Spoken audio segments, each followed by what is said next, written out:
So. Oh Gott. Hallo. Ihr Lieben. Und einen wunderschönen guten Abend. Na? Ja, alles klar bei euch, ihr Süßen. Ich hoffe, ihr seid gut in die neue Woche gestartet. Ihr hattet einen schönen, angenehmen, entspannten Montag. Ich hoffe, die Musik ist nicht zu laut. Hoffe ich. Panti! Dankeschön für deinen Host. So, und hallihallichen Klana. Hallo Karneval. Hallihallichen Panda. Hallo Drekorik. Hallo Feli. Hallihallichen Fanti.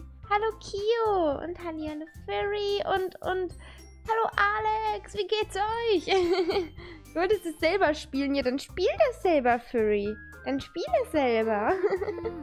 Kio, dankeschön für dein Hosting. Vielen Dank. Ja. Ja. Ich sag's jetzt nochmal vorneweg. Hallo Mike, einen wunderschönen guten Abend. Wie geht's dir? Und Chrissy, dankeschön für deinen Host. Was trinken und dann rede ich weiter. Und Kleiner auch an dich, dankeschön. Vielen Dank. Okay, ganz kurze Sache, das werde ich auch im Stream noch ein paar Mal nachher sagen, bevor wir es anfangen, aber ich sage das euch jetzt schon mal. Ich habe mich so ein bisschen informiert über das Spiel, was wir gleich spielen werden, weil Dating Simulator ist so, ne? Haben wir ja durchaus schon gespielt. Ich meine, wir haben damals Long Live the Queen gespielt, wir haben Hatte Full Boyfriend gespielt. Und das war ja alles, also Long Live the Queen ist cool, Hatte Full Boyfriend ist auch nicht so bad, aber ne, das war ja alles immer nur so ein bisschen, ne? So, Doki Doki Literature Club soll, nicht umsonst Psycho-Horror sein. Das Spiel soll angeblich ein bisschen Anlaufzeit brauchen. So 1 bis 2 Stunden. Und dann soll das richtig verstörend werden.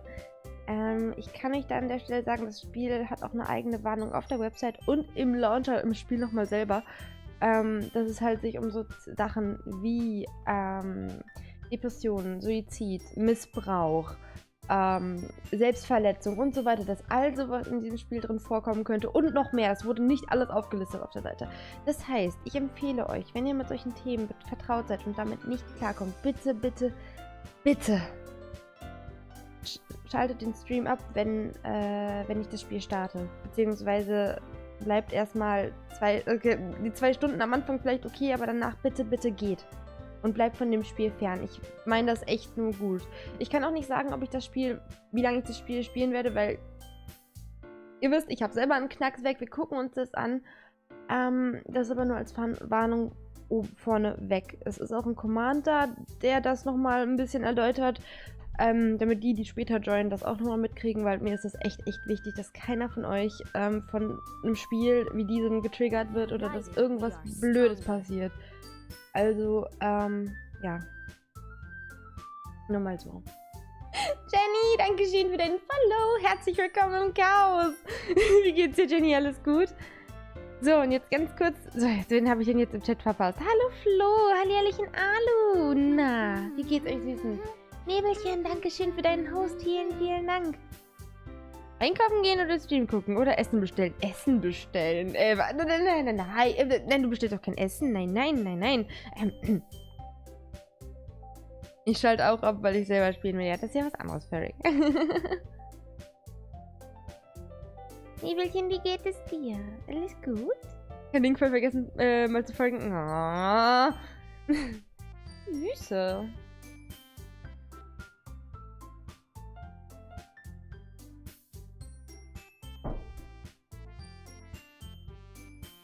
Hallo Try, guten Abend. Wie geht's dir im Blockbuster? Hi, einen wunderschönen guten Abend. Alles gut? Und Podnock, auch an dich einen wunderschönen guten Abend. Oh, so viele Schnuffis. Alles gut bei euch, Süßen. Was? Verleite andere zum Geld ausgeben? Wieso?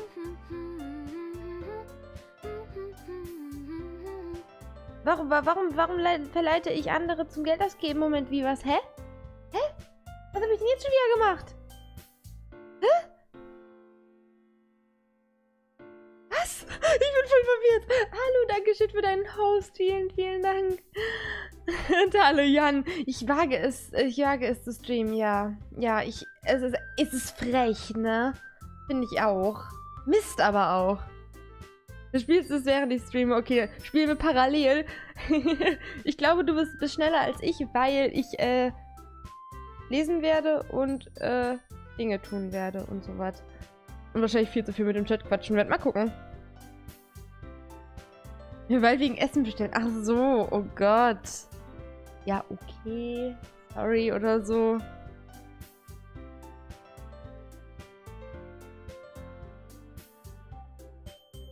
Ach Gottchen, Chrissy. Wird's nicht besser?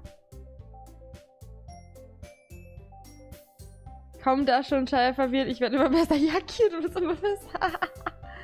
Ja, ich weiß, ich bin echt dreist, Jan. Tja, ist es halt so.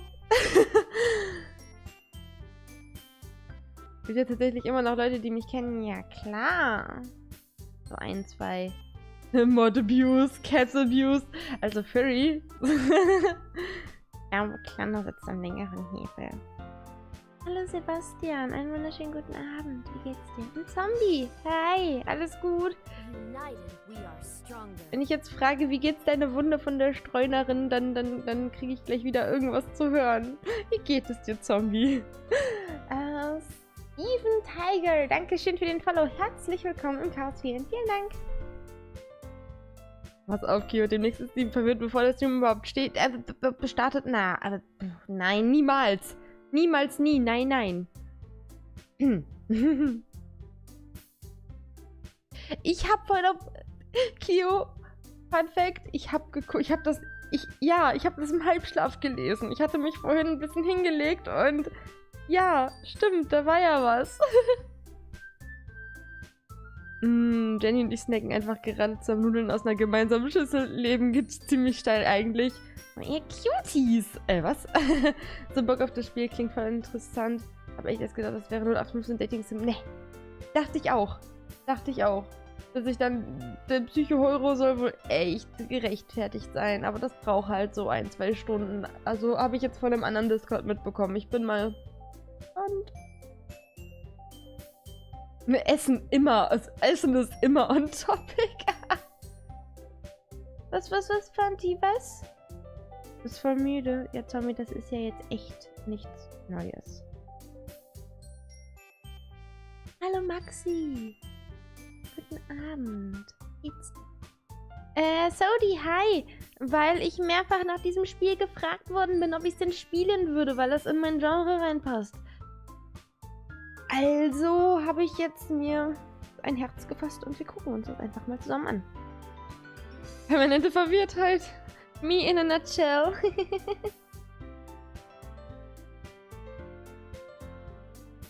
Hallo Kanalraupe, einen wunderschönen guten Abend. Nein, ich habe nicht die 10 € Fan-Edition. Nein. Also habe ich echt nicht. Das Dating-Sim mit den Tauben ist ja auch irgendwann purer Abfuck. Ohne Witz, Hatto Full Boyfriend ist mega nice.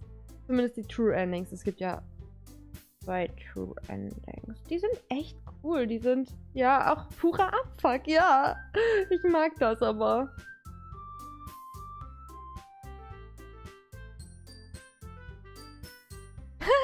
Kio, geht gut. Geht gut. Ich ignoriere niemanden, wie du eventuell merkst. Ist der Chat gerade gar nicht mal so inaktiv und ich bin nicht so gut im Lesen oder im Nachlesen. Und ich versuche alles mitzukriegen, aber es passiert halt auch, dass ich Sachen dann überlese. Ich ignoriere aber niemanden irgendwie absichtlich oder sowas. Das kannst du mir glauben. Ich frage dich, ob du die Donation von gestern ausgegeben hast. Nein, bisher nicht.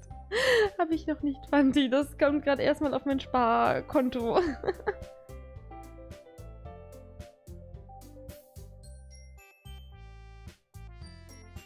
Die Themen hatte ich schon in Grisaya und ist ja bekannterweise meine ultimative Fave bei VNs. Okay, das wusste ich nicht, dass Grisaya sich auch mit sowas beschäftigt, Furry. Das ist krass, das ist gut zu wissen. Weil Grisaya steht noch auf meiner Anime-to-Watch-Liste. Ich weiß nicht, inwiefern das zusammenhängt, aber ja. Game ist halt echt cool, aber man denkt erst, der Abfuck wäre das mit den Tauben, aber ja! Ja, das ist so...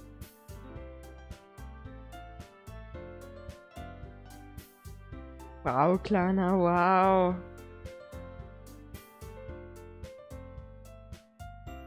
You have a mitre for true pudding? What? Meine Witz, Jennys Steam-Bibliothek ist halt 99% Dating-Sim-Stuff. Habe ich nichts einzuwenden. Finde ich absolut nicht verkehrt. Ich würde auch mal so ein Zeug spielen, aber... Ich habe keine Zeit. Was ist Zeit?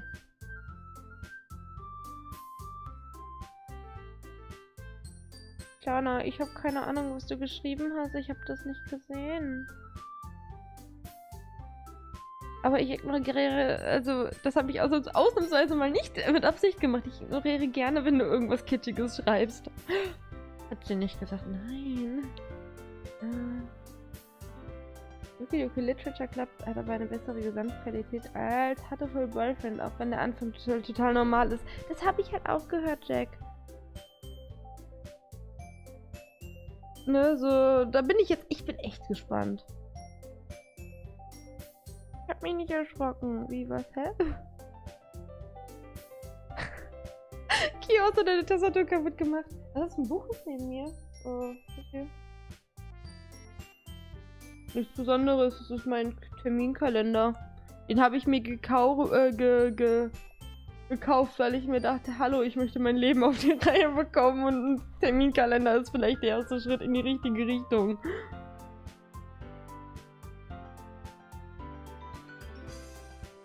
Ich empfehle erst die VNs von Grisaya zu lesen, danach den Anime, zerstört sonst ein bisschen Impact zu den jeweiligen Routen. Ja, aber Furry, was ist Zeit? Ich werde nicht beides schaffen. Das habe ich sogar auf Twitter mitbekommen, Jan, dass Jenny die ganze Zeit von dem Dream Daddy Dings blub geredet hat. Mein Steam-Profil. Steam-Profil? Auf Dating-Sims ausgelegt und jeder, der draufklickt, bekommt eine pinke Dating-Bombe. Fancy. Aber ich bin eigentlich nicht so der pinke Typ, aber manchmal. Jetzt hast du es bestätigt. Gar nicht klar. Würde ich nie tun. Nein, nein, nein, nein, nein. Dream Daddy Stream Plus. Ich guck mir das mal an. Hallo Nerd. Guten Abend. Oh. Und gleich AFK. Oh. Oh, okay. Viel Erfolg beim Einkaufen. Hoffentlich fängst du nicht vor an. Das wird jetzt etwas schwierig. Hallo Jappel, guten Abend. Wie geht's dir? Haut an Daddy McEggnippel, bester Mann. Oh Gott. Will ich das wissen, ey? Was wird heute gespielt? Wir spielen heute Doki Doki Literature Club. Eine Horror-Psycho-Visual-Novel. Ja. Hallo Lone Rider. Guten Abend. Alles gut bei dir?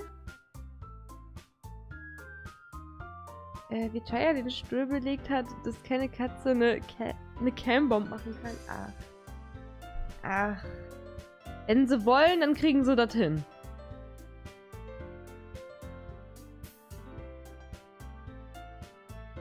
Eve Jungle ohne Smite. Wait, what, Alu? So funktioniert dies nicht. Ich wünsche dir trotzdem viel Glück. Dir geht's soweit ganz gut, das freut mich, Jappel. Geht's auch gut, danke der Nachfrage. Nee, Kleiner, habe ich nicht gesehen. Ich guck nach dem Stream. Ich habe vor dem Stream gar nicht mehr aufs Discord geguckt. Ich habe nur noch in den Stream-Channel, den hatte ich offen und habe da meine Ankündigung reingepostet und das war's prinzipiell. Der Anime ist, wenn die ganze von uns kennt, eigentlich eher mau in Bezug auf die Routen.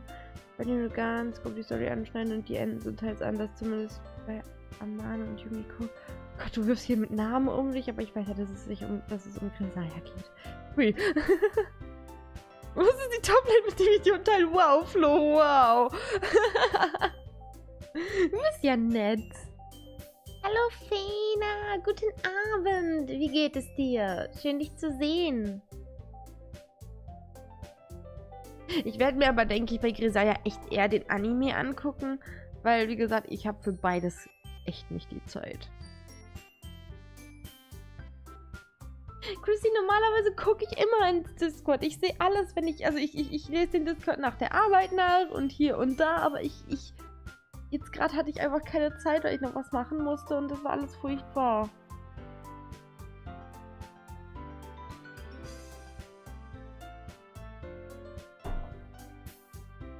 Was für Farben? Oh. Ach, wahrscheinlich ein T-Shirt, ne? Ich hab sogar auch ein Daddy, wir sind bei Dream Daddy. Musst du dir gönnen, ich sag's dir. Okay. Mal gucken.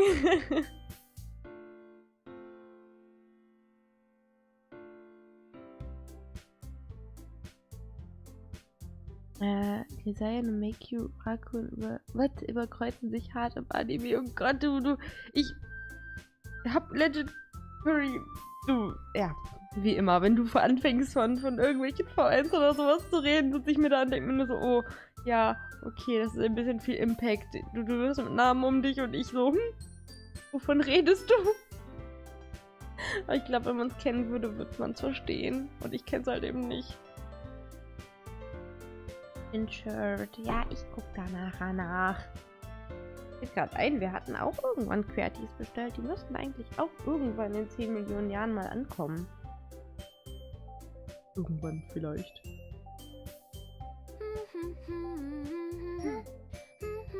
Red, thank you so much for your host. Oh, hello, everybody from Red Stream. I hope you had an awesome stream I hope you had an awesome stream with him. How are you, Red? And what did you play? Jana, kannst du ihm einen Shoutout geben, bitte, bitte?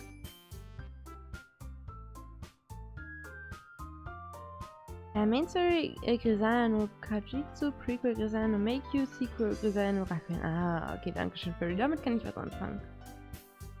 Übrigens, Anime ist South Park. United we are stronger. Valbrians, Dankeschön fürs Follow, or thanks for the follow. You're good, that's great to hear. You played South Park. Oh. I'm not a fan of South Park, but how do you like the game so far?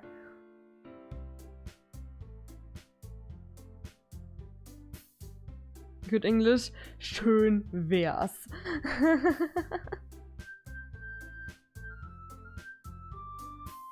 Also ernsthaft, ich wünschte, mein Englisch wäre einfach so 10 Millionen Male besser. Ach, apropos. Doki Doki Literature Club ist auch auf Englisch. Ich hatte vorhin mal reingeguckt. Selbe Frage wie immer. Ihr wisst, ich frage es immer. Soll ich es übersetzen oder soll ich es einfach vorlesen? Und wenn ihr Fragen habt, fragt ihr. Sonst sagt ihr immer, ja, lies einfach vor. Wenn wir es nicht wissen, dann fragen wir. Aber Sicherheit halber frage ich trotzdem einfach mal. It's a lot of fun. I'm a fan of South Park, so that's why I like it. If you don't like South Park, you won't like the game. Oh, that's not true at all. I heard from some people they like the game or the humor of the game, but they don't like South Park. But I guess I would like it. But it's good to hear that you have fun with the game. Singend übersetzen, wie wär's mit Nein? Dass wir nach Ewigkeit auch die Twitch-Farbe ändern? Du bist nicht mehr blau. Übersetzt es bitte auf Japanisch. Mein Japanisch ist leider noch nicht so gut, dass ich irgendwie... Ich kann ein paar Sachen von Japanisch auf Deutsch oder auf Englisch übersetzen, aber andersrum, das kriege ich noch nicht hin. Vorlesen, ja.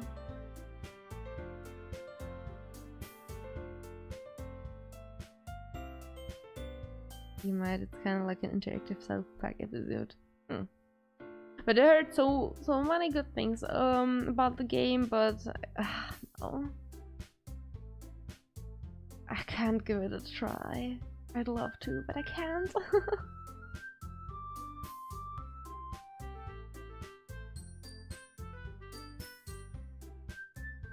E-Turtle. Ist das auch so eine Seite wie...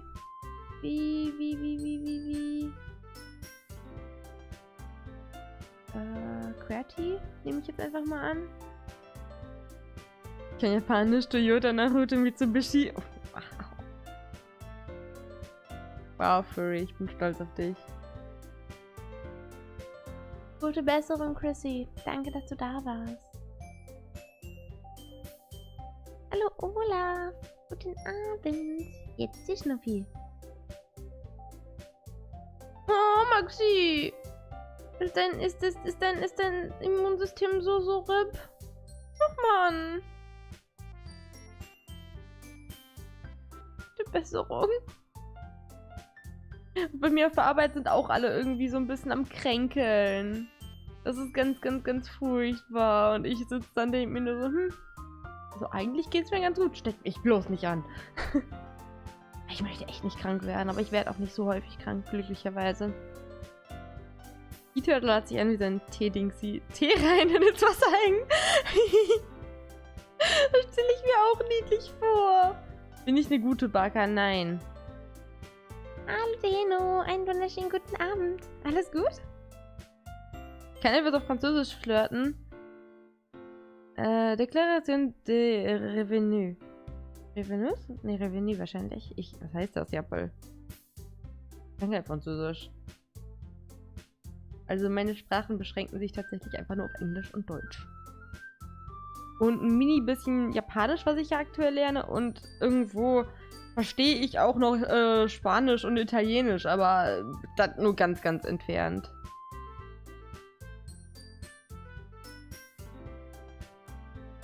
Oh, Furry, lass mich nicht. Menno. Noch nicht RIP, nur ein Nieser von der Katastrophe entfernt. Oh, okay. Sinto! Dankeschön für deinen Resub. Herzlich willkommen im 4. Monat. Dankeschön. Sub-Hype, Guys. Dankeschön für den anhaltenden Support, Schnuffi. Ja, die Zeit vergeht. Ich glaub's ja nicht. 4 Monate schon. Holy shit. Wie geht es dir?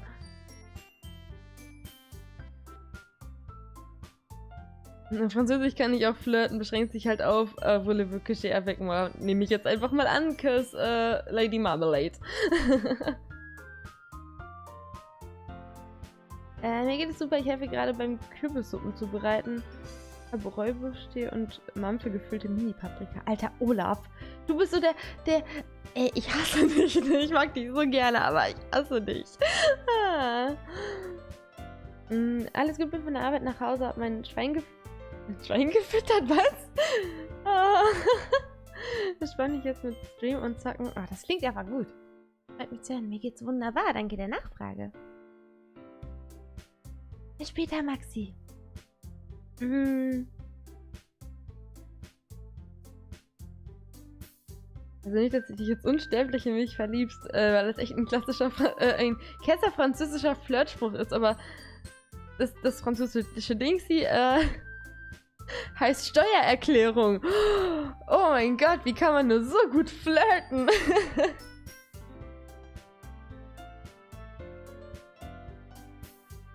Kio, stell dich nicht so an. Du kannst nicht klagen, das ist schon mal positiv. Mir geht's gut. Danke der Nachfrage. Saufpark macht einen fertig. Warum? Wieso? Warum macht Saufpark einen fertig? Das könntest du sogar ohne. Aha, okay, Kio. Aha, warum?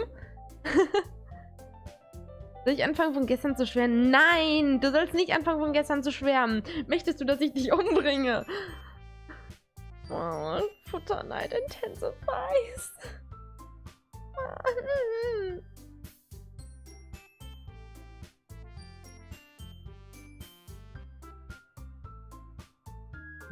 Was?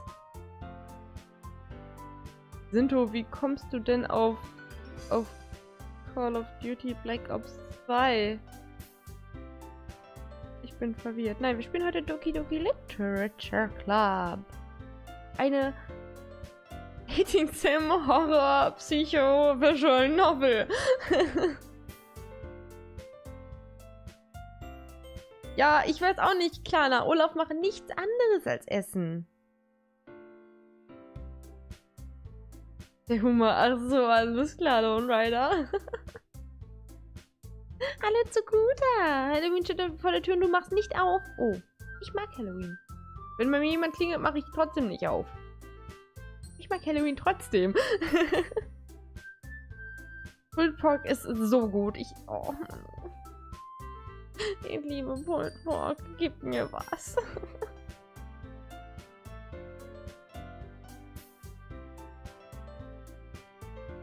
Je ne parle pas français. Ja, das kann ich auch. Ich kann kein Französisch sprechen. Jo, weiter komme ich aber auch nicht. Ich kann auf 20, ich kann bis 20 zählen, aber ich glaube, das bringt mir nichts weiter. Das bringt mich nicht weiter. Was? Das ist ein Hausschwein. Oh mein Gott. Wie süß. Wie süß ist das denn? Wie cool. Oh, das feiere ich. Das ist cool. Die Twitch-App lügt, Sinto. Oder möchte... Bitte einer, dass ich IRL drin habe. Ja? Ich sollte kein Call of Duty irgendwas gerade drin haben im Titel. Echt jetzt Karneval? Fun Fact, ich habe mir vor... Oh Gott, wie alt war ich denn da? War ich da 15? Da habe ich mir eine PS3 gekauft. Beziehungsweise gekauft. Ich habe sie mir zu Weihnachten gewünscht. Mit Call of Duty Modern Warfare 3 zusammen. Ich habe mir das gewünscht, weil 2 Freunde von mir das hatten und wir online zusammen zocken wollten. Dazu kam es nie, aber ich habe dieses Spiel, ich besitze es und ich habe es sogar durchgespielt. Also, ja.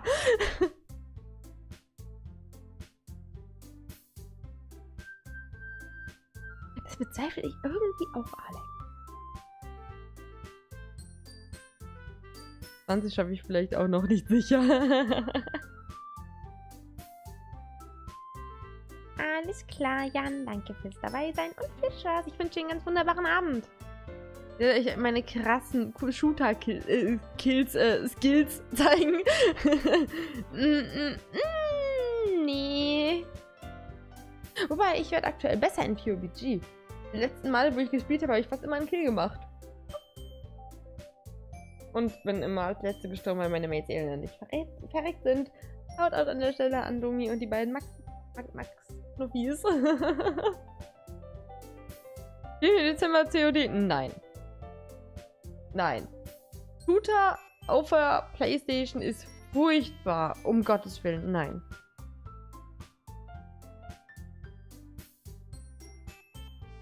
Auf die kann man den Großteil der Level durchlaufen, ohne jemanden zu töten. Durchaus. Durchaus. Es ist auch echt nicht so die Challenge. Also, wenn du den Story Mode, die Kampagne halt spielst, das ist nicht. Das ist so. Naja. Ne? Cindy, es sollte irgendwann einen Full-Volume-Voice-Chat-COD-Stream geben. Und wer haftet dann für all die toten Gehördingsies? Für die ganzen toten Ohren? Hallo Schrimpfi! Ja, hier gibt es Animu nachher gleich irgendwie. Das ist schlimm, Blockbuster, ne? Olaf ist so... Und dann kriege ich immer alle Bilder auf meinem Snapchat und ey, das ist noch schlimmer. Wenn er nicht nur davon redet, sondern dir auch noch Bilder schickt. Ne. Ja, mit Controller zählen geht gar nicht. Ich liebe ja Controller, also Spiele mit dem Controller, aber zielen mit dem Controller, um Gottes Willen, nee, das mache ich nicht. Letztes Mal für PUBG habe ich nicht mal den Gegner wirklich gesehen, aber Domi hat ja fast gecarried, hat gepasst. Wow, Kio. Ich werde halt so langsam besser, aber irgendwie müsste ich mehr spielen, aber ich spiele nicht so viel PUBG und ich glaube, wenn ich mich richtig reinhängen würde in das Spiel, könnte ich echt gut werden, aber irgendwie eine Tomate. Ich spiele nicht genug. Die einzige Shooter-Story, die ich durchgespielt habe, war Bad Company 2 und das war tatsächlich ganz cool. Ich glaube, war Metro 2033 nicht auch so ein Shooter, den viele gehypt haben, weil der auch storytechnisch ziemlich geil sein sollte? Das habe ich so gehört, aber so an Shootern, die vielleicht noch ganz cool sein sollten, aber allgemein bin ich echt nicht so der Shooter-Mensch. Solo auf Kochen, nein, der ist einfach nur zu viel unterwegs. Mit dem Controller auch nichts. Ist aber auch besser für die Leute, mit denen ich Smash spiele. Hab gehört, die Dinger sind hart. Alter. Alles klar, sind alles klar. Blütenhonig oder Waldhonig? Gar kein Honig. Ich mag keinen Honig. Ja, Olaf, eigentlich, ne? Stimmt's an Olaf von Snapchat ist, man will die Bilder nicht mehr und will Olaf was blocken, aber irgendwie will man die Bilder doch, wenn man sie ansabbern will. Metro war so ein Story-Horror-Shooter, ja, das hörte ich. Metro Last Night ist noch viel besser. Der erste Buch ist auch richtig gut. Da gibt es Bücher zu. Oh, okay, das ist gut zu wissen, das wusste ich nicht. Aber ja, Metro, habe ich mir sagen lassen, das soll ziemlich was taugen. Akazienhonig. Ich habe doch gar keine Ahnung, ich mag gar keinen Honig. Willkommen zurück, Nebelchen. Wie lief's denn? Also, uff, klingt jetzt nicht so überzeugend, aber wie lief es denn?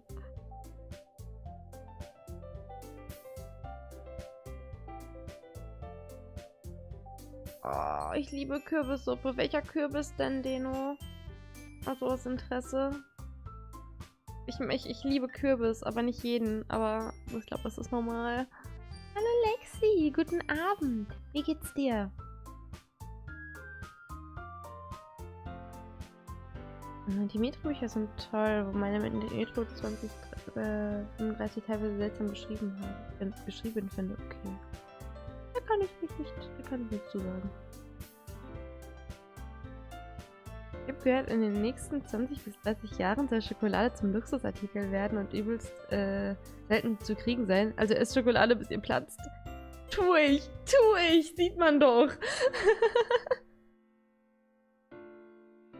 Honig und Käse sind die Dinge, die alles besser machen. Käse ja, Honig nein und Schokolade. Schokolade macht fast alles besser.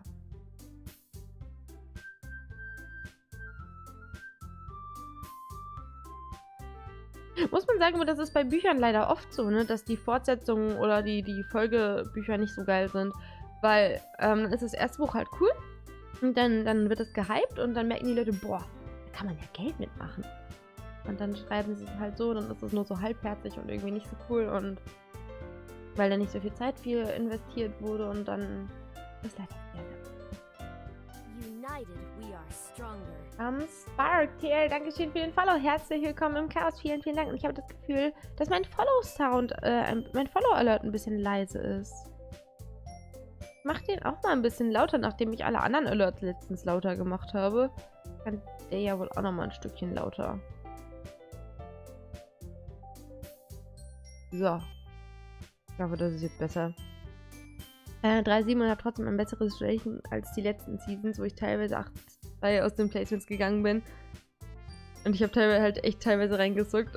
Reingesuckt, ja genau, reingesackt. Okay. Hast du Lucky Nebel. Aber why not? Wird alles gut, hast du morgen frei? Ja, nice! Ich habe morgen auch frei! Ich habe trotzdem um 8 Uhr einen Termin. Also alles. Das freut mich. Nee, nicht jeden Kürbis, aber die meisten Kürbisse sind ganz geil.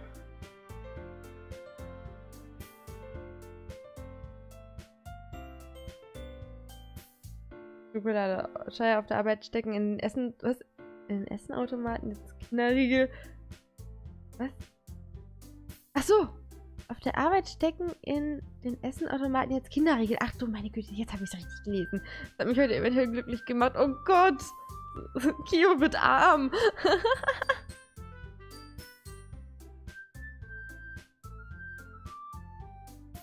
Die Airhorns? Was für Airhorns? Nein. Oh Gott, wenn ich Kürbis esse, dann meistens Hokkaido oder Butternut. Ich liebe Butternut-Kürbis. Spaghetti-Kürbis ist auch ganz gut. Und was hatte ich noch für einen Kürbis? Ich weiß gar nicht mehr, wie der hieß. Der war auch ganz gut. Aber Butternut, ich liebe Butternut-Kürbis. Ich könnte mich da reinlegen. Sollte ich nicht tun, aber könnte ich.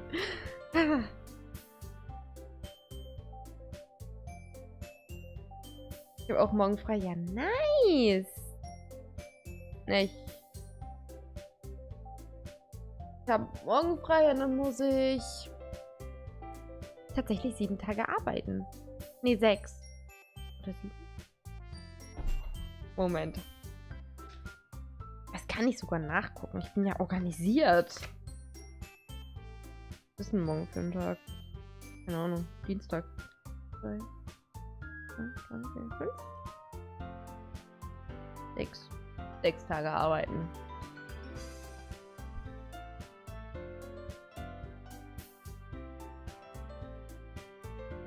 Es hat noch nicht angefangen. Nee, hat's noch nicht. Willkommen zurück, Nerd.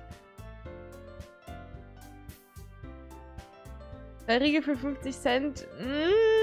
Das ist nicht so das Wahre, sag ich mal, Kio. Aber ich könnte, glaube ich, auch nicht widerstehen. Ich fühle mit dir. Oh Gott, Clara. Kannst du nicht? Man muss nicht 7 Tage arbeiten, wenn man mit langen Dampfkopf zu Hause hockt. Oh, gute Besserung, Jappelein. Nee. Ach Gott. Ich hätte eigentlich... Ja doch. Aber dann, nach den 6 Tagen, habe ich 3 Tage frei. Dann muss ich wieder 2 Tage arbeiten und dann habe ich wieder einen Tag frei. Das ist ganz cool. Nur die 2 Tage, die ich arbeiten muss, sind Frühschicht und ich hasse es. 3:30 Uhr aufstehen. Ich hasse mein Leben jetzt schon. Ich hatte gestern den letzten Tag Wochenende und morgen nach der Arbeit geht das nächste Wochenende los. Wait, what? Wie? Zur Hölle, Kio? Natürlich muss Steam erstmal updaten, wenn ich die DLC starte.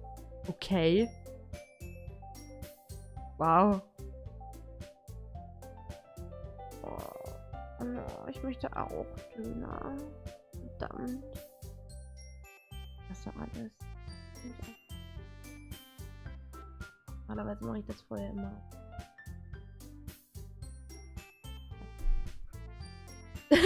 Fast, Jappel, fast.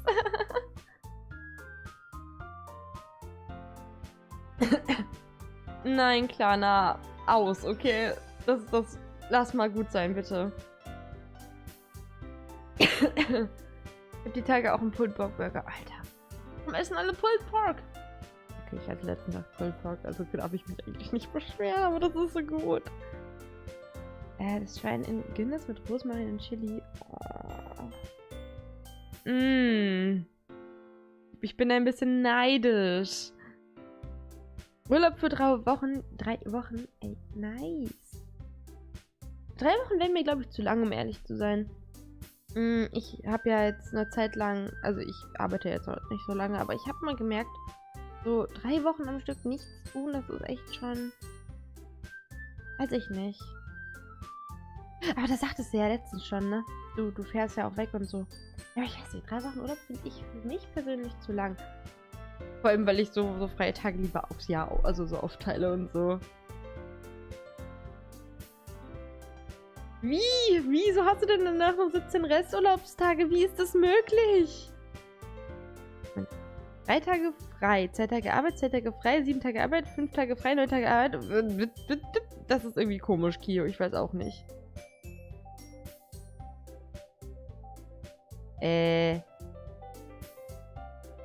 Nein? Kio?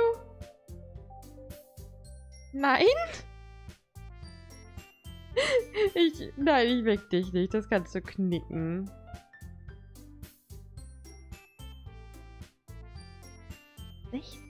Urlaubstage, das ist viel. Holy shit. Not bad.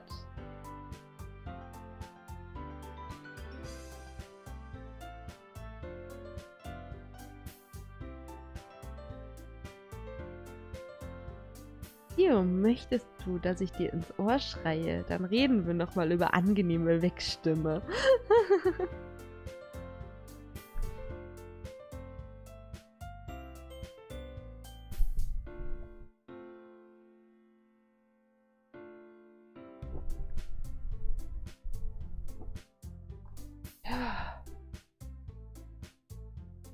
Und Freizeit, geschweige denn freie Tage, jetzt kann ich nur träumen. Oh, Nerd.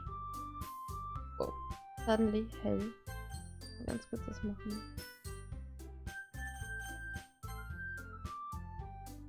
Ey, ohne Witz, wenn ich...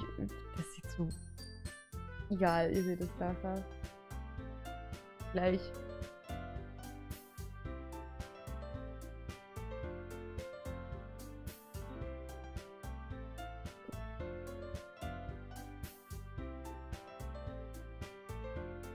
Dieses Jahr ist das erste Mal seit Ewigkeiten, dass ich nur noch 5 Tage Resturlaub habe, also zumindest nach Dezember. Selbst 5 Tage ist sogar noch viel, oder nicht? Nach Dezember, weil dann ist es ja eh vorbei.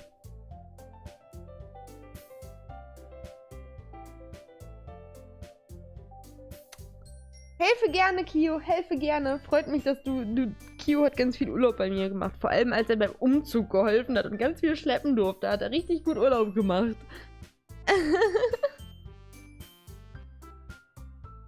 Geschmorte Rinderbäckchen? Kenne ich nicht, noch nie gegessen. Chantal, du bist, Dankeschön für deinen Host. Vielen, vielen Dank. Ich glaube, ich habe dieses Jahr bisher vielleicht insgesamt 6 bis 7 Tage Urlaub genommen. Das ist wenig. Aber gut, wenn du den Urlaub nicht brauchst oder keine Ahnung.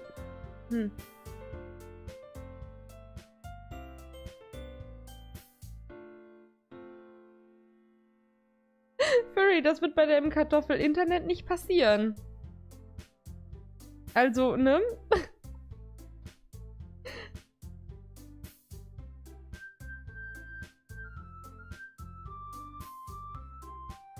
Ja, mein Schnitt war so 10 bis 15 Tage ins neue Jahr mitnehmen, also. Und die mussten dann bis März weg, sonst wären sie verfallen. No, RIP. Kio, achso, dann kriegst du dann im März neue Urlaubstage? Ist im März quasi dein Arbeitsjahr rum, oder wie muss ich das verstehen?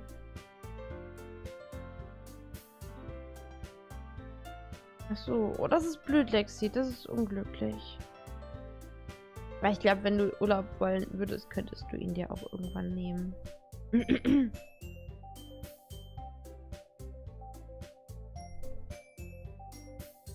Hört sich zwar fies an, aber das Leckerste am Tier ist immer das Gesicht. Die Wangen sind so zart und lecker. Damit habe ich mich noch nie beschäftigt. Und ich finde nicht, dass es sich fies anhört, weil das ist doch für uns Menschen ja schon echt normal, Tiere zu essen und keine Ahnung. Ne?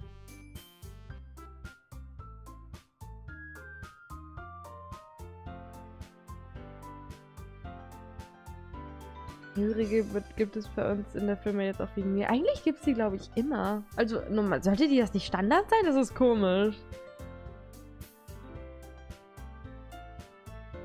Du musst es mindestens zu 50% fertig haben, bis der ja anfängt. Ja, Entschuldigung.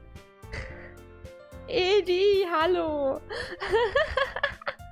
Ja, natürlich, alles okidoki. Oh Gott. Oh, hi. Wie geht's dir, Schnüffel? Alles gut? Neue Urlaubstage gibt es ab 1.1., aber wenn man noch vom letzten Jahr hat, darf man alle bis März noch zusätzlich nutzen. Ah, okay, alles klar. Dann gehen die 5 ja wahrscheinlich für die Dreamhack drauf, ne?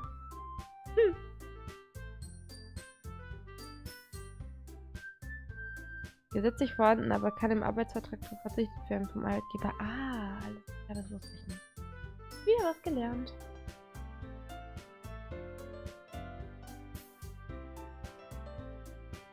Dazu noch 3 Tage ZA pro Jahr, quasi Zusatz wegen Sonntagsarbeit.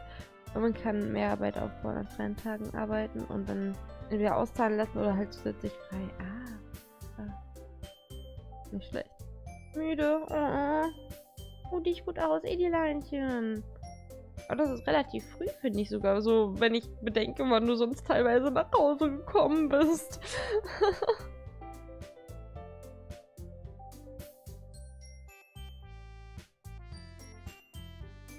So, wollen wir so spielen? Ich habe mega Bock. Und wir müssen ja... Ich bin super gespannt und ich weiß genau, wir müssen so ein paar Stunden, so 1, 2 Stunden rumkriegen, bis das Spiel richtig, ne? Dingst. Du bist alt. Oh nein, du bist nicht alt. Ich habe jetzt Doki Doki angefangen und habe jetzt schon Puff Girl. Oh Gott, ich bin gespannt. Ich bin gespannt. Ui. So.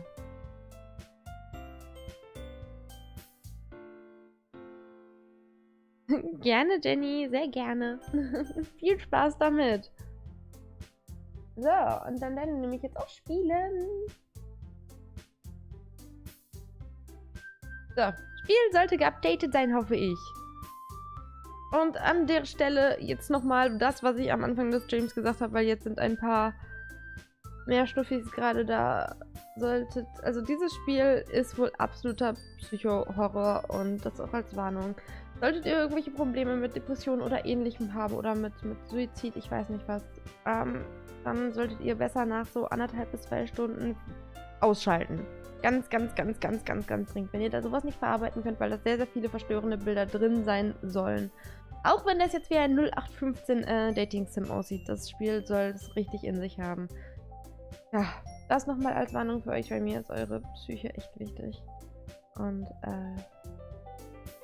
wir warten uns dann zusammen in das neue Spiel. Wir werden erst nach ein paar Spielstunden bestimmt. Oh. Ich habe pro Jahr 3 Karenztage. Die kann ich nutzen, wenn ich morgens absolut nicht fit bin. Aber auch nicht so krank, dass ich zum Arzt müsste. Stadtversacht zum Beispiel. Wurde mir erst letzten Monat mal erzählt. Oh, krass. Alter Eli! Pfui, aus! Meine Psyche ist dir wichtig, ja natürlich. Alles klar, Alex. Kann ich absolut auch verstehen. Dann danke, dass du da warst. Ich wünsche dir einen schönen Abend. Welche Psyche? Deine. Die von allen hier. Guck mal gerade, ob man da irgendwas mit Controller machen kann. Das wäre irgendwie cool. Aber können wir nicht. Ah, die Schokolade. Welches der Grills mich vom Design her am meisten anspricht? Die hier vorne? Man sieht meine Maus nicht. Warum sieht man meine Maus nicht? Aber hier sie vorne oder sie mit den lilanen Haaren? Ich habe ein Faible für lange Haare.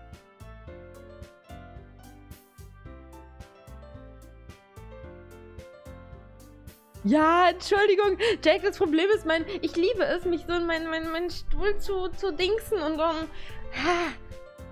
Ja, aber das schaffe ich auch. Und das stimmt schon. Die mit dem Booty hinten ist mein Grill.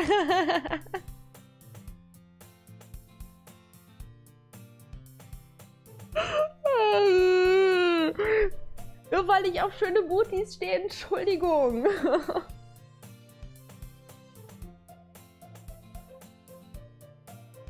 Oh, Furry, hast du mal deine Taskplace oder Taskmanager ein bisschen gecheckt? Weil ich durfte auch erstmal suchen nach dem Spiel.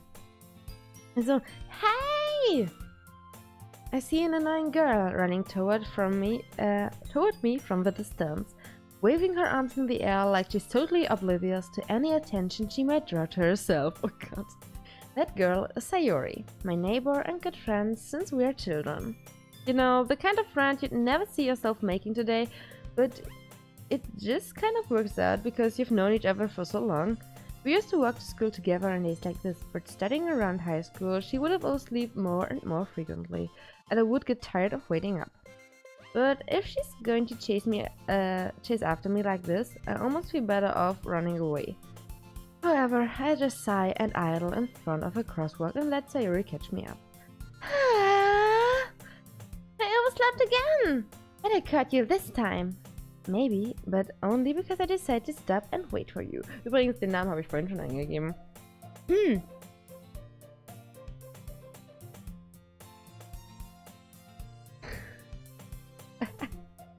Edi, ich hau dich, ey.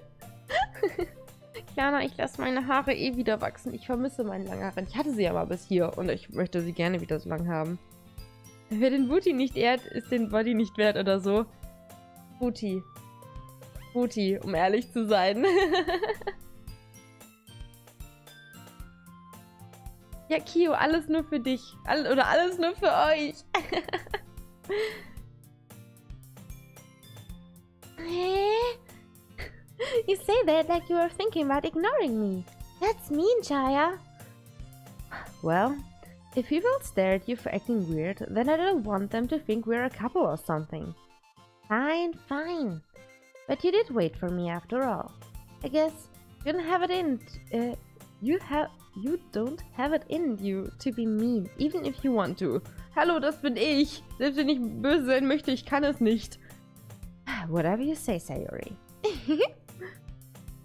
We cross the street together and make our way to school. As we draw near, the streets become increasingly speckled with other students making their daily commute. By the way, Chaya, have you decided on a club to join yet? A club? I told you already. No, I told you already. I'm really not interested in joining any clubs. I haven't been looking either. Eh? That's not true.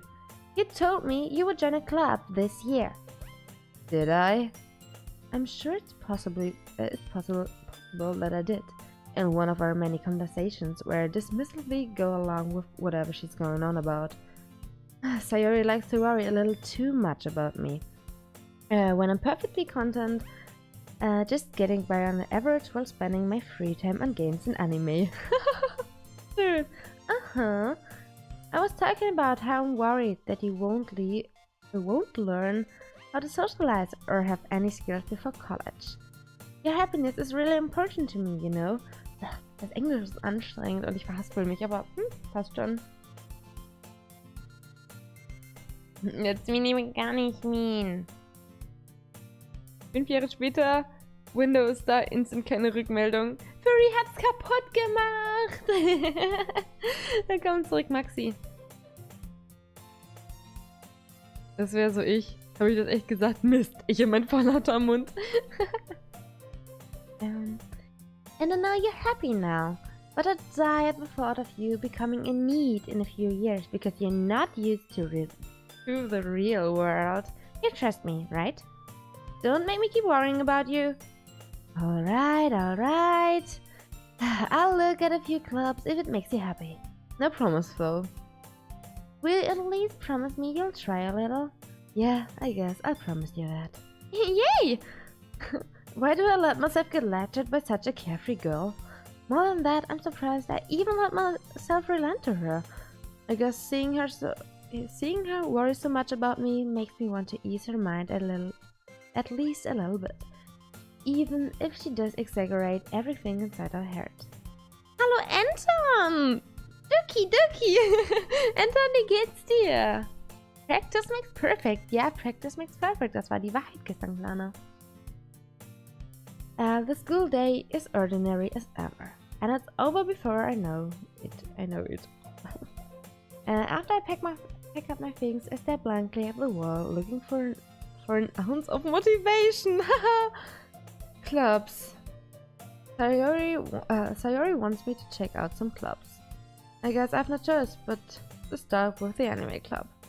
Hello! Sayori? Sayori must have come into the classroom while I was spacing out. Huxley, einen wunderschönen guten Abend dir. Alles gut? Keine Ahnung, ich habe keine Ahnung, was es ist, aber der Titel ist super. Es ist eine Psycho-Horror-Dating-Sim-Visual-Novel. Ich habe doch keine Ahnung. Jetzt geht's. Ja, nice, Furry. Viel Spaß. I looked around and realized that I'm the only one left in the classroom. I thought I'd catch you coming out of the classroom, but I saw you just sitting here and spacing out, so I came in. Honestly, you're even worse than me sometimes. I'm impressed. You don't need to wait up for me if it's going to make you late to your own club. Was ist das? Hallo Chris. Ich kann es nur wiederholen. Das ist eine Visual Novel, eine Psycho-Horror-Visual Novel, die den Eindruck macht, als wäre es eine 0815 Dating-Sim-Visual Novel, aber das soll es nicht sein. Ja. Bist schon weiter als ich? Ja, weil du wahrscheinlich das auch nicht alles vorliest. Sondern nur für dich. Und nicht mit dem Chat nebenbei redest. Well, I thought you might need some encouragement, so I thought, you know... Know what? Well... But you could come to my club. Sayori? Yeah? There's no way I'm going to your club. Eh? Mimi! Sayori is vice president of a literature club. Not that it was ever aware that she had any interest in literature. In fact, I'm 99% sure she only did it because she thought it would be fun to help start a new club. Since she was the first one to show interest after the one who proposed the club, she inherited the title Vice President. Vice President. That said, my interest in literature is guaranteed to be even less. Yeah, I'm going to the anime club. Come on, please! Why do you care so much anyway? Ein Hentai-Erotik-Visual Novel? Oh, um Gottes Willen, nein. Madoka Visual Novel, also... Ich kenne mich nicht mit Madoka Magica, ich habe doch keine Ahnung. You're finally in the club.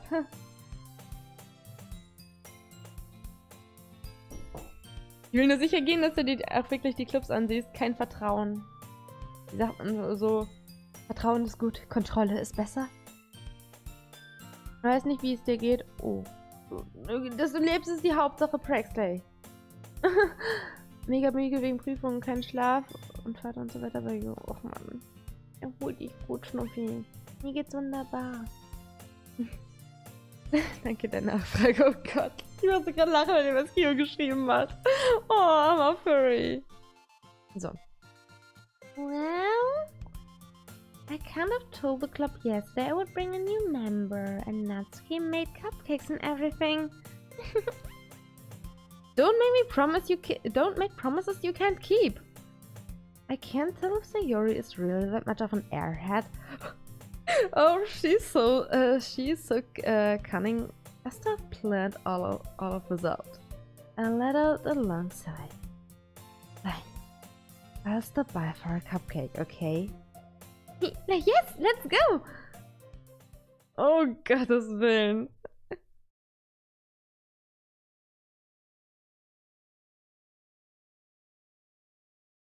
Aukes, wow. Was gibt's auf Steam? Oh ja, durchaus, Praxley, oh ja. And thus, today marks the day I sold my soul for a cupcake. Ich sag doch, das ist me in a nutshell. Zu nett für alles. Die Seele, sie sich für einen Cupcake verkaufen. Hallo, das bin ich. I dejectedly followed Sayori across the school and upstairs, a section of a school I rarely visit, being generally used for third-year classes and activities. Sayori, full of energy, swings open the classroom door. Everyone, the new member is here! I told you, don't call me a new member! Huh? I glance around the room. Welcome to the Literature Club. It's a pleasure meeting you. Sayori always says nice things about you. Seriously? You brought a boy? Way to kill the atmosphere. Oh, Chaya, what a nice surprise. Welcome to the club. Ich bin für die Linke hier. Die ist, aber sie ist auch ganz, sie sieht so sleepy aus. Ah, ich weiß nicht. Ah!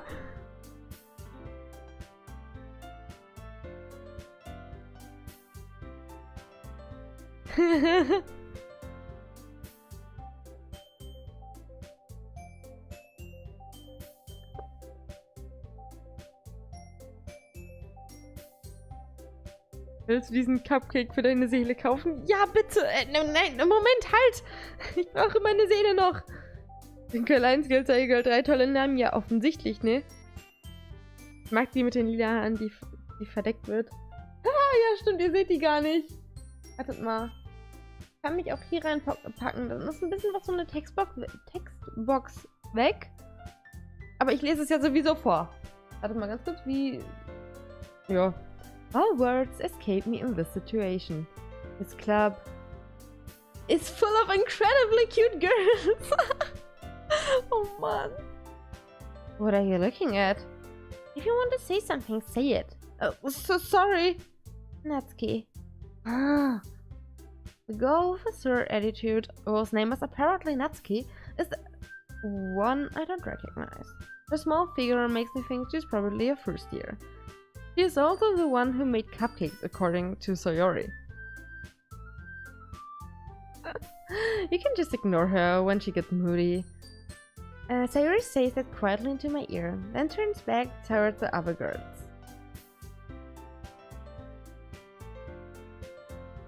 Die beiden Hasen haben definitiv nette Personalities. Ja, ja, genau. Definitiv.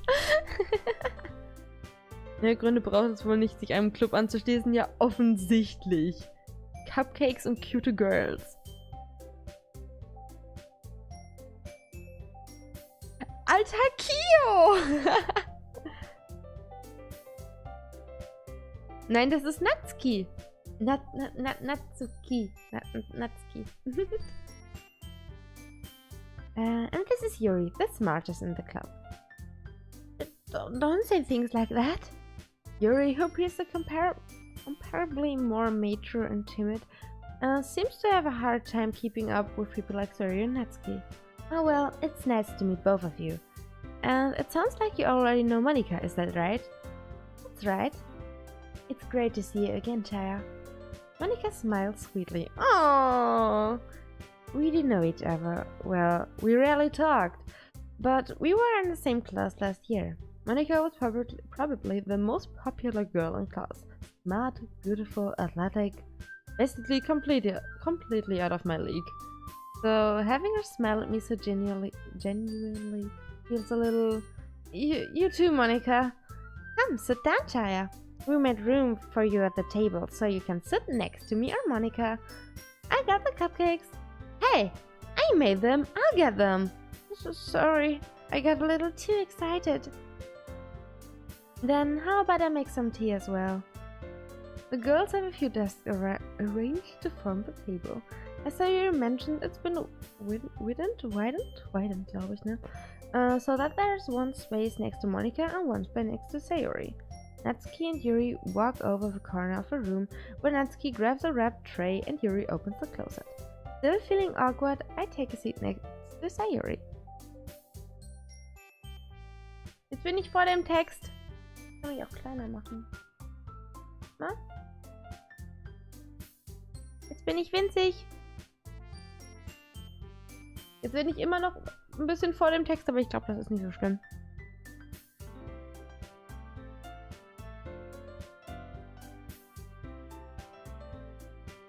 Geschrumpft.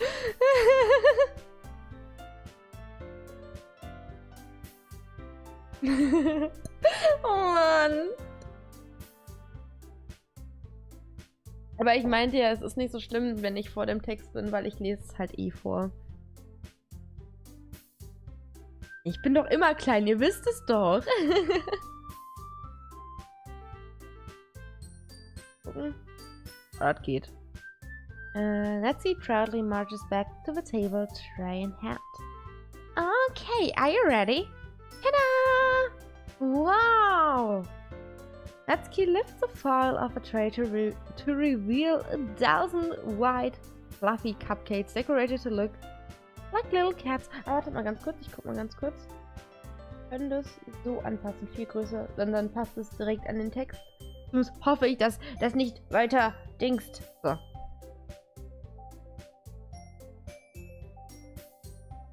Ich muss dich dafür treten. Ja, mein Herz ist das Größte, definitiv. Ja doch, das passt perfekt an, wie ich das gerade sehe. Gut, damit kann ich arbeiten. The whiskers are drawn with icing, and little pieces of chocolate were used to make ears. So cute! Kawaii! Isn't it? Das passt gerade, Entschuldigung. Bist du, ich will dich in ein Katzenbett packen und knuddeln, Small. Wow. Für mich, Maxi-chan? Entschuldigung. I had no idea you were so good at baking, Natsuki. Well, you know, just hurry and take one. Sayuri grabs one first, then Monika, I follow. It's delicious. Jetzt kann ich auch noch sagen, Hoishi! So, meine paar Wörtchens auf Japanisch kann ich dann doch. Sayori talks with a mouthful and has already managed to get icing on her face. Ich will schon wieder Hawaii. Ich bin im vollen Read-Mode. Was erwartet ihr bei so einem Spiel? Bin ja sonst kein Fan von Haare färben, aber aktuell sind deine Haare echt fancy. Oh, danke schön, Anton.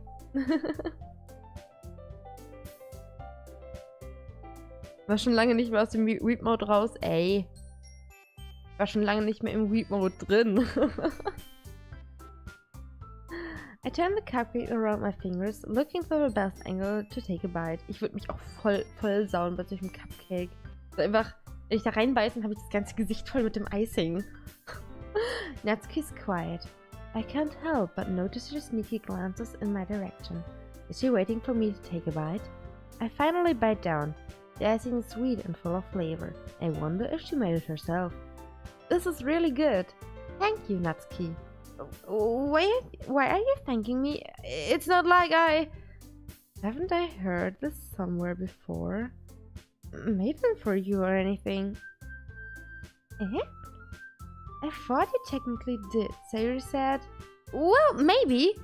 But not for you, you dummy. Alright. I give up on Natsuki's weird logic and dismiss the conversation. Yuri returns on the table carrying a tea set. He carefully places a teacup in front of each of us before setting down the teapot next to the cupcake tray. Hallo Dodri, einen wunderschönen guten Abend. Wie geht's dir? Never go full weep, but why not? Helfe gerne, Kio, helfe gerne. Ich bin nicht so der Fan von Tsunderes. Ich habe versucht, die Monogatari-Series anzufangen, beziehungsweise ein paar Anime, also ein Anime davon, und irgendwie konnte ich werde mit den Charakteren nicht so warm. Das war ja auch bei... Wie heißt der Anime? So ein Romance-Anime, wo sie auch voll Tsundere ist, aber eigentlich ist der Anime echt süß. Da habe ich auch lang gebraucht, um da reinzukommen.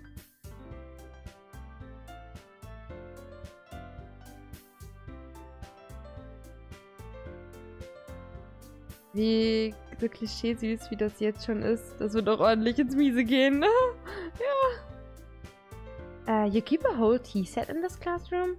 Don't worry, the teachers gave us permission.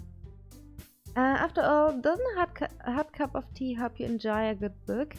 Sorry, ich werde mir das auch noch fertig geben, aber das ist schwer. Ich komme mit solchen Mädels nicht so klar.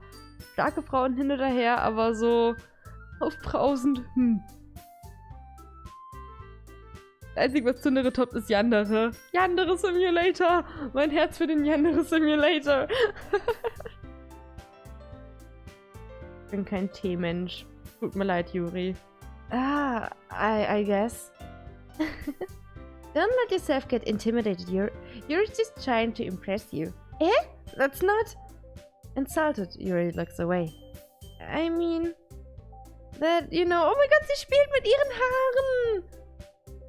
Oh, how cute is she? Nein, Clara, den meine ich nicht. Den fand ich von Anfang an toll. I believe you. Well, tea and reading might not be a pastime for me, but I at least enjoy tea. I'm glad. Yukata. Entschuldigung. Yuri faintly smiles to herself in relief. Monika raises an eyebrow, then she smiles at me. So, what made you consider to the literature club? I was afraid of this question. Something tells me I shouldn't tell Monika that I was practically dragged here by Sayori. Well, I haven't joined any clubs yet, and Sayori seemed really happy here, so that's okay. Don't be embarrassed. Well, we'll make sure you feel right at home, okay? As president of a literature club, it's my duty to make the club fun and exciting for everyone. Monika, I'm surprised. How come you decided to start your own club? You could probably be a board member for any of the major clubs.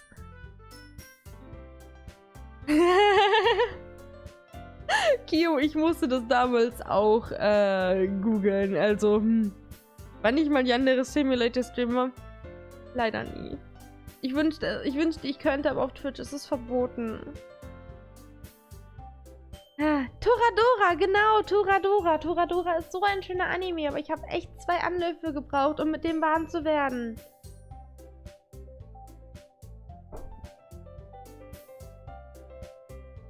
Oh Gott, du fragst Sachen, Presley.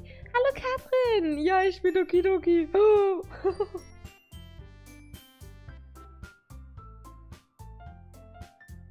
Von Kudere, dann der... Oh, damit kann ich schon wieder nichts anfangen, Nerd. Verdammt. So bin ich dann vielleicht doch nicht. Alles klar, Anton. Bis gleich. Bei mir ist alles wunderbar. Wie geht's dir? Weren't you a leader of a debate club last year? Well, you know, to be honest, I can't stand all of the politics around the major clubs. It feels like nothing but arguing about the budget and publicity and how to prepare for events. I'd much rather take something I personally enjoy and make something special out of it.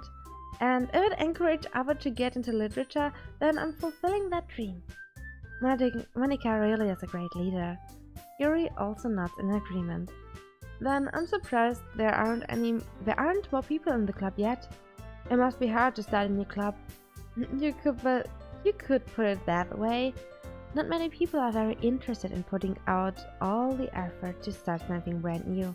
Especially when it's something that doesn't grab your attention, like literature. Ah, Literature ist eigentlich echt, ich mag Literatur, also ich lese ja sehr, sehr gerne.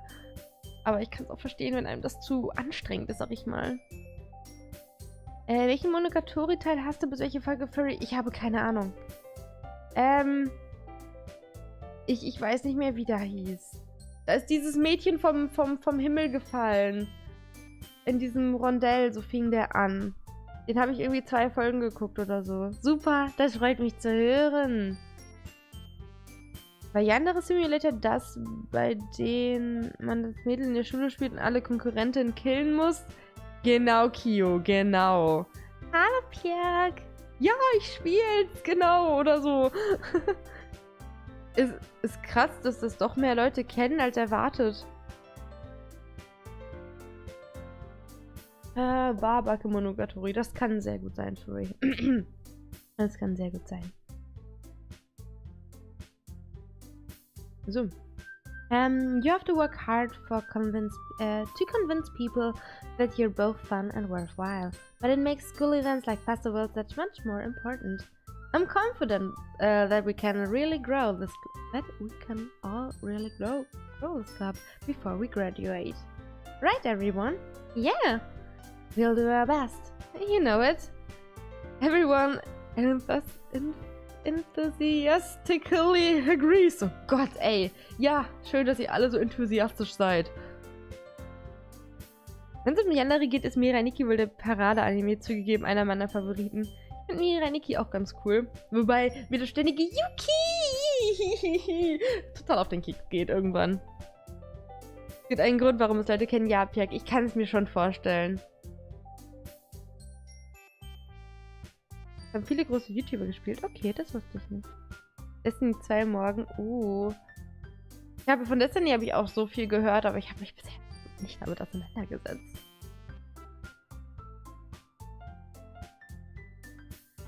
Such different girls, all interested in the same goal. Monica must have worked really hard just to find these 3. Maybe that's why they were all so delighted by the idea of a new member joining. Though I still don't really know if I can keep up with their level of enthusiasm about literature. So Chaya, oh Gott, jetzt kommt diese miese Frage. What kinds of things do you like to read? Well, considering how little I've read these past 2 years, I don't really have a good way of answering that. Manga. I mutter quietly to myself, half joking. Natsuki's head suddenly perks up. It looks like she wants to say something, but she keeps quiet. Oh, not much of a reader, I guess. Well, that can change. What am I saying? I spoke without thinking after seeing Yuri's sad smile. Anyway, what about you, Yuri? Well, let's see. Yuri traces the rim of her teacup with her finger. My favorites are usually novels that build deep and complex fantasy worlds. Oh, surprise, a novel. The level of creativity and craftsmanship behind them is amazing to me. And telling a good story in such a foreign world is equally impressive. Yuri goes on, clearly passionate about her reading.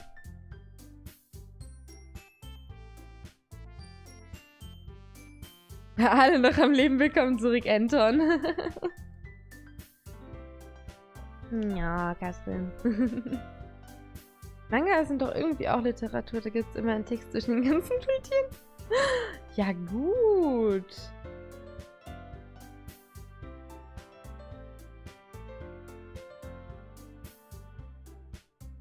Ja, Pjörg, es gibt einen Command. Ich habe schon angekündigt, dass das Spiel nicht so 0815 Dating-Sim ist, wie es zu sein scheint. Weil ich genau weiß, dass das Spiel triggernd sein kann und das Spiel warnt auch selber davor. Und da ich weiß, dass nicht alle sowas verkraften, ist es mir doch wichtig, dass ich da, ne, dass ich das doch mal erwähne vorher. Ne? Ich weiß prinzipiell nichts über das Spiel, aber das weiß ich. Dann dauert es aber noch ein bisschen. Ja gut, das weiß ich auch. No. She seemed so reserved and timid since the moment I walked in. But it's obvious by the way her eyes light up that she finds her comfort in the world of books, not people. But you know, I like a lot of things. As stories with deep psychological elements usually immerse me as well. Isn't it amazing how a writer can deliberately take advantage of your own lack of imagination to completely throw you for a loop? Oh ja, das ist richtig heftig. Anyway, I've been reading a lot of horror lately. What a surprise! I read a horror book once. I desperately grasped something I can relate at the minimal level. At this rate, Yuri might as well be having a conversation with a rock. Really? I wouldn't have expected that, Yuri.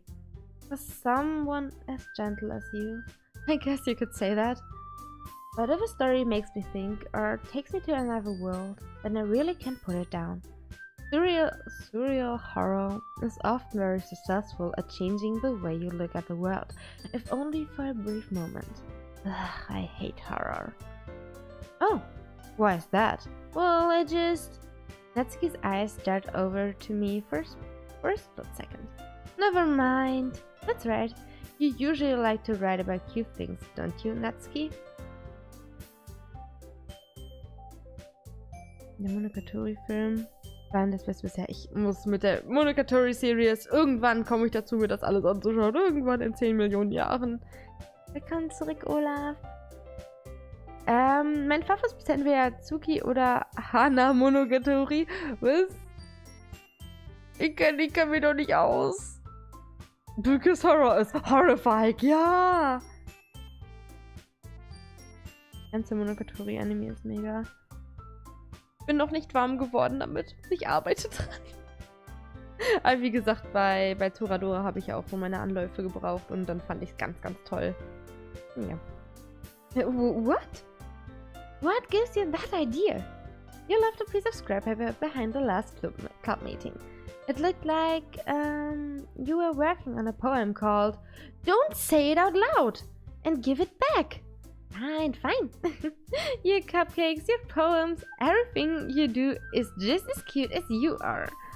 Sayori sidles up behind Natsuki and puts her hands on her shoulders. I'm not cute! Hallo, das bin ich. Hallo Sage, einen wunderschönen guten Abend. Wie geht's dir?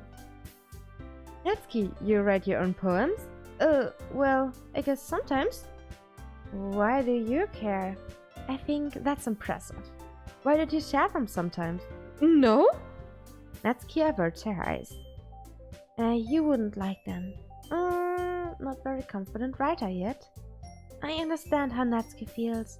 Sharing that level of writing takes more than just confidence. The truest form of writing is writing to oneself. You must be willing to open up to your readers. exposing your vulnerabilities and showing even the deepest reaches of your heart. Do you have writing experience too, Yuri? Maybe if you share some of your work, you can set an example and help Natsuki feel comfortable enough to share hers. Oh, jetzt trauen die sich alle nicht. Wie süß sind die denn? Das klingt nach die, ja, ne Edi? Ihr seid so blöd. Weil das ist Dating-Sim. Hoffe, er wird mich nicht verstören. Wir hoffen es alle. Du bist noch ein bisschen erkältet. Gute Besserung. Mir geht's gut. Danke der Nachfrage.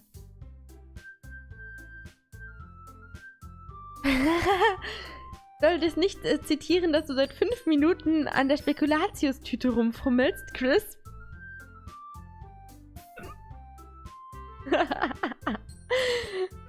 Hallo Sia, guten Abend. Alles gut bei dir?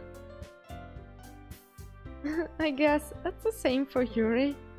I wanted to read everyone's poems. We all sit in silence for a moment. Okay, I have an idea, everyone. Natsuki and Yuri looked quizzically at Monika. Quizzically, like fragend. Oh, hallo an Domi ohne Sound. Ich war gerade so verwirrt, Domis Namen im Chat zu lesen. Ist sie noch gar nicht zu Hause? Habe ich was verpasst? Let's all go home and write a poem of our own. Then, next time we meet, we'll all share them with each other. That way, everyone is even. Yeah, let's do it! Plus, now that we have a new member, I think it will help us all get a little more comfortable with each other and strengthen the bond of the club. Isn't that right, Chaya? Monika smiles warmly at me once again. Hold on, there's still one problem. Huh? What's that? Now that we're back to the original topic of me joining the club, I bluntly come forth with what's been on my mind the entire time. I never said I would join this club. Sayori may have convinced me to step by, but I never made any decision. I still have the other clubs to look at and Oh, wie können die gucken? Oh mein Gott, wie traurig! I lose my train of thought. All 4 girls stare back at me with dejected eyes. But, oh mein Gott! Ja, das freut mich zu hören. Mir geht's wunderbar. Danke der Nachfrage. Oh, ich glaube, Nerd, hier sind so viele Leute, die gerne Anime gucken und ich glaube, gerade mit Furry kann man sich wunderbar unterhalten.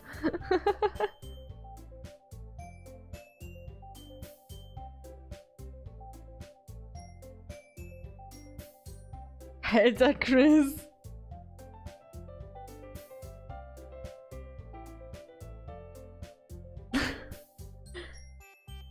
I'm sorry, I thought. Ah ja. You are... Mina. Entschuldigung. I'm defenseless against these girls. How am I supposed to make a clear-headed decision when it's like this? That is... If writing poems is the price I need to pay in order to spend every day with these beautiful girls... Right. Okay, I've decided then. I'll join the literature club. Oh, süß die sind! One by one, the girls' eyes light up. Yes! I'm so happy! Sayori wraps her arms around me, jumping up and down. Hey! You really did scare me for a moment. If you really just came for the cupcake, I would be super pissed. Then that makes it official. Welcome to the literature club. Thanks, I guess. Okay, everyone. I think with that we can officially end today's meeting on a good note. Everyone remember tonight's assignment. Write a poem to bring to the next meeting, so we can all share. Monika looks over at me once more. Chaya, I look forward to seeing how you express yourself. Ich glaube, man ist ein Kerl, so wie man auf die Girls abfährt. Hallo Plura, guten Abend. Ich dachte, Furry kennt sich primär mit Hentai aus. Das gibt er ja noch nicht zu. Hallo Pensur, guten Abend, wie geht's dir? Kerpel, danke, dass du da warst. Ich wünsche dir einen ganz, ganz wunderbaren Restabend. Solche Spiele verstören dich. Ja, das wird noch viel besser, Plura. Ich soll euch ein Poem schreiben? Nein. Ich kann schreiben, aber Poems, nope. Nope, nope, nope, nope, nope.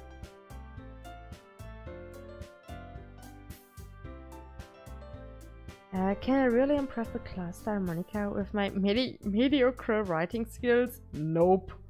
I already feel the anxiety welling up inside me. Meanwhile, the girls continue to chit-chat as Yuri and Natsuki clean up their food. Hey Chaya, since we're already here, do you want to walk home together? That's right, Sayori and I never walked home together anymore, because she always stayed after school for clubs. Sure, might as well. Yay! With that, the two of us depart the club room and make our way home. The whole way, my mind wanders back and forth between the four girls. Sayori, Natsuki, Yuri, and of course Monica. Will I really be happy spending every day after school in the literature club? Perhaps I have a chance to grow closer to one of these girls. Alter, dieser Kerl! So, also nicht, dass ich es nicht gut finden würde, dass man sich so ein bisschen shippt, aber... Entschuldigung. Ja, hab mich ja.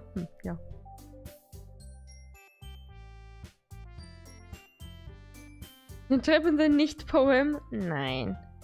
Nudelsalat mit Leberkäse. Guten Plura. Nudelkäse.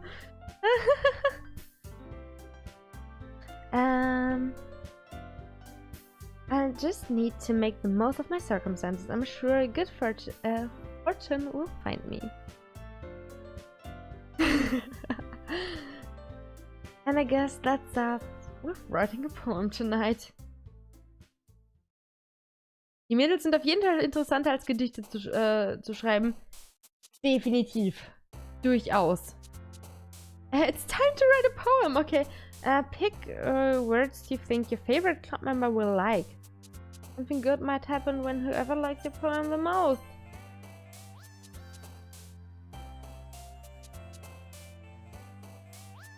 Scheiße. Okay. Family, Lipstick, Electricity, Contamination. Was heißt incongruent?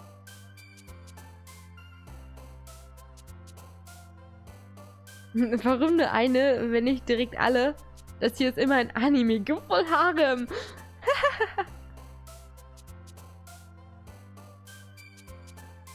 Soll ich was Sinnvolles posten?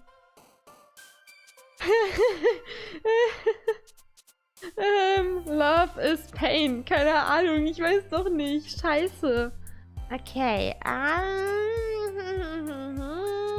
Ich google mal ganz kurz, was incongruent heißt. Das weiß ich nicht. Incongruent. Toll.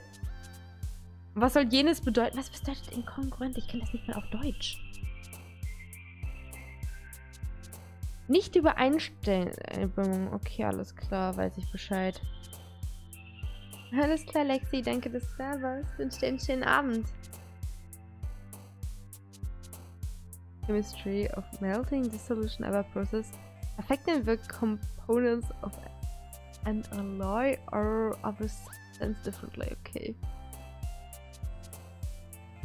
Oh, süß. Was nehme ich denn? Eine Familie. Daydream, Wonderful, Ocean, Promise, Destiny. Mama, weil ich... Oh. Passion. Joy, Milk, Portray, Proof, Calm. Joy. Suicide, alles klar, nein. Fluffy. Nein, ich will sie doch gar nicht.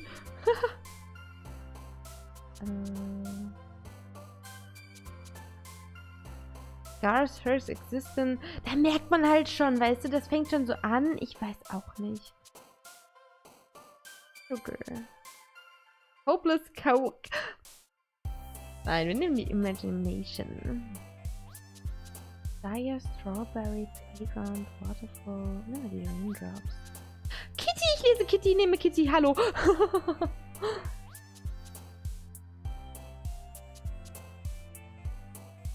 Ja, aber Furry kann halt zu ganz vielen Anime was sagen, weil zu den meisten Animes halt auch Visual Novels gibt und Furry kennt sich halt irgendwie doch aus. Nicht jedes Poem ist um Liebe und Regenbogen. Ach, Manno! Wo ist Chocolate? Ich weiß es nicht. Unending, peaceful, warm, marriage. Unending. Hallo Pflanzi, einen wunderschönen guten Abend oder Morgen. Wie geht es dir? Peace. Power nature. Fireworks. Baby, you're a firework. Entschuldigung. Kiss. Nein, das ist nicht die Games. Das haben wir jetzt Sunset nehmen sollen. Adventure, Valentine, Lucky. Treasure, Charm, Rainbow. Nein, ein Impure. Chocolate!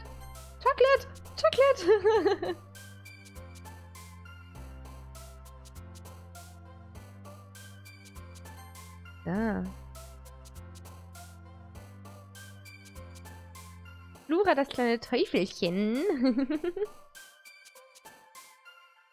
Muss, warum denn Muss? Mir geht's ganz gut. Danke der Nachfrage. Wieso habt ihr mich verloren? Was ist denn los? Hallo, Darius. Love, dear, sadness, heaven said. Dream.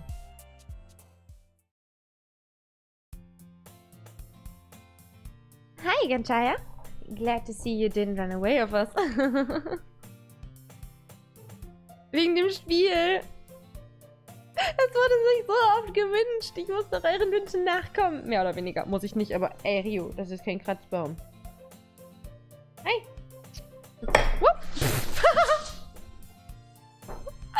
Oh, ich habe mein Dings umgewissen, aber das ist okay. Sag mal. Hallo. Irina hat gerade den Schreck ihres Lebens bekommen. Kommst du mal wieder zurück? Warte mal ganz kurz.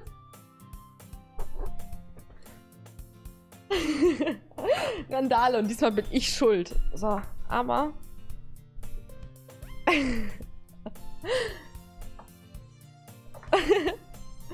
ja. Ich kenne mich mit Vereins nicht aus. Ich spiele die mich interessieren. Ja, aber es kommt halt so, es wirkt halt so, als würdest du dich ausgehen können, Furry. Also das Abstimmen, ja.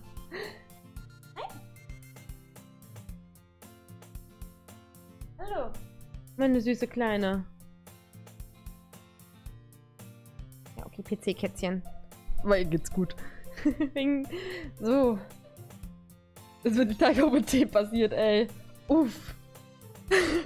Die ersten paar Sekunden war es schön warm in der Hose. Ja,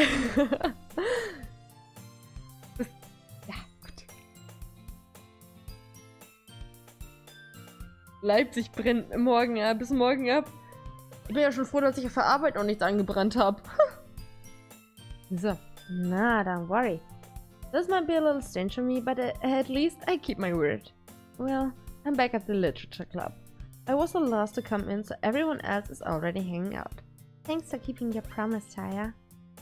I hope this isn't too overwhelming of a commitment for you, making you dive headfirst into literature when you're not accustomed to it. Oh, come on, like he deserves any slack. Okay, wir sind ein Kerl, offensichtlich. Sayori told me you didn't even want to join any clubs this year. And last year too. I didn't know if you plan to just come here and hang out or what, but if you don't take us seriously, you won't see the end of it. Natsuki, you certainly have a big mouth for someone who keeps her manga collection in a club room. Ah, schön. Gar nicht, Flora. Gar nicht süß, Mann. Da werde ich dich nachher wieder hassen, oder? Hm.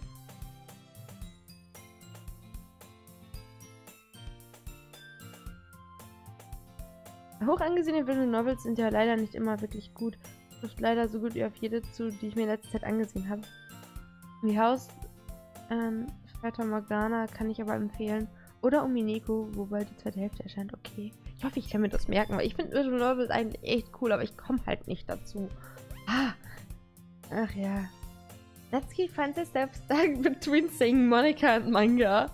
Manga is literature. Swiftly defeated, Natsuki plops back in her seat. Don't worry, guys. Chaya always gives it his best as long as he's having fun. He helps me with my busy work without me even asking, like cooking, cleaning my room. How dependable. Sayori, that's because your room is so messy, it's distracting. And you almost set your house on fire once! Wo wir gerade von on fire geredet haben. Essen ist gut und wichtig, das muss geteilt werden. Ja, dann möchte ich aber auch was zu essen haben und nicht nur Fehler.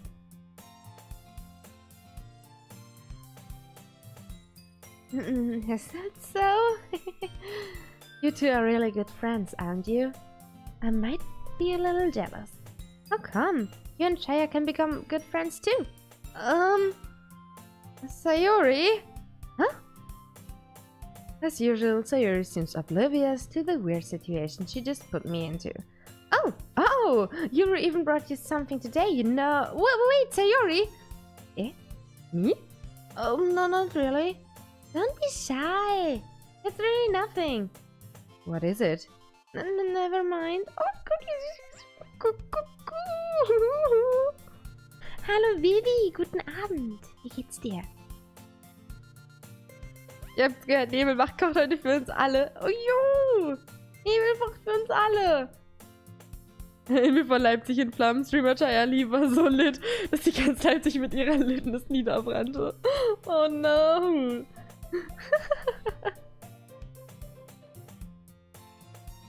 Sayori made it sound like a big deal when it's really not. Oh, what did I do? Huh? I'm sorry, Yuri, I wasn't thinking. I guess that means it's up to me to rescue the situation. Hey, don't worry about it. First of all, I wasn't expecting anything in the first place, so any nice gesture from you is a pleasant surprise. It'll make me happy no matter what. Is that so? Yeah. I won't make it a big deal if you don't want it. If you don't want it to be. Alright. Well, here. Yuri reaches into your bag and pulls out a book. I didn't want you to feel left out. So I picked out a book that I thought you might enjoy.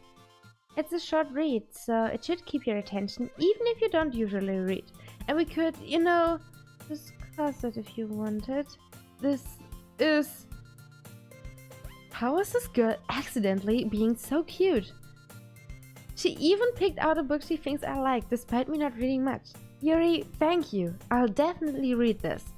I enthusiastically take the book. Well, you can read it at your own pace. I'll look forward to hearing what you think. Now that everyone's settled in, I expected Monica to kick off some scheduled activities for the club, but that doesn't seem to be the case. So Yuri and Monica are having a cheery conversation in the corner. Yuri's face is already buried in a book. I can't help but notice her intense expression, like she was waiting for a chance. Clara macht sich frei. Wait, bitte was?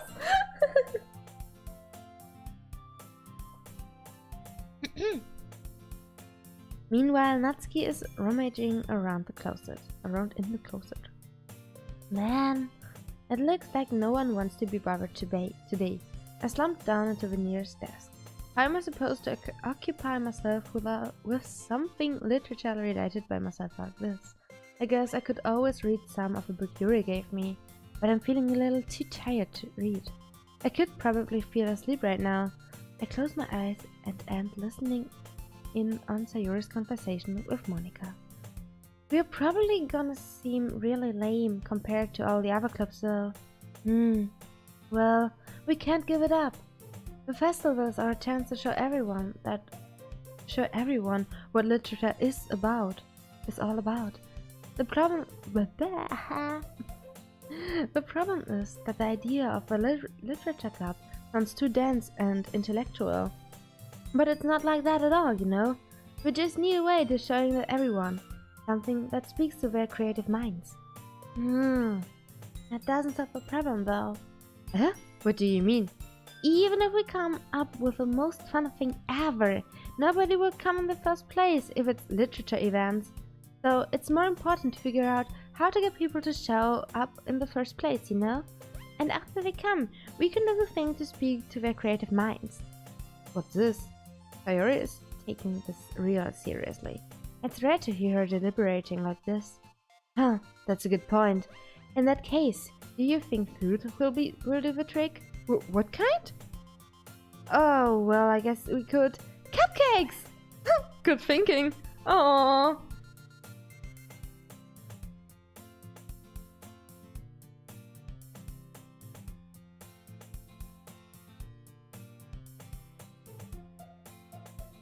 Ich weiß es nicht, Nerd. Ich weiß es nicht. Natsuki would love to do that. Huh, you're right. Natsuki makes the best cupcakes. That works out perfectly. That wasn't why I suggested it. Cupcake speaks to my creative tummy. Oh Gott, gar nicht uneignet sich die Gute. Cupcakes it is then. I'm hungry. Anyway, we still need to work out of the details of the event itself. Ooh. I found myself smiling. In the end, Sayori is still her usual self, but therein lies an unexpected reason I admire her. Unlike me, who has trouble finding any motivation at all, Sayori can put her mind to things and make them come to life. I suppose that's why I end up letting her get on my case about things. I can't help but wonder what it would be like to see the world through her eyes. Oh, uah! I open my eyes to find Sayori's face filling my vision. I nearly fall out of my chair. Warum denn nicht so gut, Evi? Mir geht's gut. Danke dir die Nachfrage. Sorry. Wait. Actually, I'm not sorry at all. It's your fault for sleeping like that. This isn't a napping club. Does this girl have a napping club? You're staying up late again, aren't you? Now that you're in a club, you're gonna have less time for anime, you know? You'll need to get used to it. Don't say that so loud. I glance over my shoulder to see if Monika overheard. It's true, though. Yeah. I know. You're always looking out for me, Sayori. It's what I do best. That's a problem. What about you? You look out for me better than you look out for yourself. You're still oversleeping every day, aren't you? No, not every day. That's not very convincing. How many days this past week have you gotten up on time? It's a secret. I knew it. Come on. Das ist schon sehr, sehr süß, ne? Es gibt einen Napping Club, wo kann ich mich bewerben? Ich möchte auch in einen Napping Club. Ja, ne? Ich bin dafür, wir eröffnen alle zusammen einen Napping Club. Also, ne? Ach Gottchen, Vivi, das klingt... Oh Mann, ich hoffe, der Stress legt sich schnell und das mit deinem Kumpel ist echt... Ei! Das klingt übel. Ich hoffe, das regelt sich alles bald. Hallo Rai, einen wunderschönen guten Tag, guten Abend. 23 Uhr, guten Abend. Wie geht es dir? Ein Food Club. Oh ja, ein Food Club wäre auch super. Ein Food Napping Club. At least give me the... Hab's heute, wie immer. At least give me the benefit of a doubt. I can't even do that. Look, Sayori, it's written all over you. Eh? Sayori glances around at herself. How is it written all over me? You were clearly in a rush this morning. Look, your hair is sticking out all of nowhere. I run my fingertips down the side of Sayori's hair, trying to straighten it out. Man, you really need a brush for this. My hair is just really hard to get right. I won't fall for that. There's more than just your hair. Look, your bow isn't straight either, and there's a toothpaste stain on your collar right here. I tried to whip off a stain with my fingers, but nobody would ever notice that. Of course they would. Nobody's gonna tell you about it because they don't want to embarrass you. Fortunately, I really don't care about that. Hey, you meanie! And you don't even keep your blazer buttoned up. Seriously, Sayori. Why do you think you don't have a boyfriend yet? That's super mean! Sorry, but you make me think like you thank me later. Oh, schön. I start to button her blazer from the bottom. Once you see how much better it looks, you'll change your mind. Oh, this is so funny. Alles klar, wie bis gleich. Essen während man schläft, also ein Monkey D. Ruffy Club. Hey, essen während man schläft? Ja, wobei, dann genießt man das Essen ja gar nicht. Ich hab keine Ahnung. Soweit, so gut? Das freut mich zu hören, Rai. Erst essen, dann Napping. Perfektes Konzept. Und wenn man wieder aufwacht, hat man wieder Hunger. Und dann nappen wir, dann essen wir wieder und dann wieder nappen. Und by the way, ich habe einen besseren Titel für das Spiel. Is it wrong to pick up girls in the literature club? Is it wrong to try to pick up girls in Dungeon? Einer meiner liebsten Anime, der ist so gut. Ich finde den toll. Aber nur der erste Teil, die zweite Season ist nicht toll. Mach die Knöpfe lieber auf. Oh ja. Was? Hab gefummelt. Hallo Doc Peanut, einen wunderschönen guten Abend. Wie geht es dir? Well, I was just thinking how weird it is to have a friend who does these kind of things. Don't say that. You'll make me feel weird about it, stupid. It's okay though. I'm happy we're like this. Aren't you? I guess. Hey, be careful. The button might come off. Why is this one so hard to close? Oh no! Wir kommen zurück, Baby. Geht so. Oh Mann, warum denn Doc Peanut? Was ist los? Was ist heute los mit euch Schnuffis? Ihr klingt alle so. Nicht alle, aber viele. I struggle to fully close the button near her chest. Does this thing even fit you properly? It did when I bought it. If you ever buttoned it, you would have noticed sooner that it doesn't fit you anymore. What are you smiling about? It means... It means my boobs got bigger again. Don't say that out loud. Anyway, you look much better now, so... Why does it feel strange to see Sayori's blazer buttoned up like that? But it's so stuffy. It's not worth it at all. Sayori hastily unbuttons her blazer once more. Ob ich mich für eine entschieden habe? Noch nicht ganz. Ich schwanke zwischen Monika und Yuri. Alle Knöpfe springen weg. Deprimierende Schule, oh Mann. Eieiei.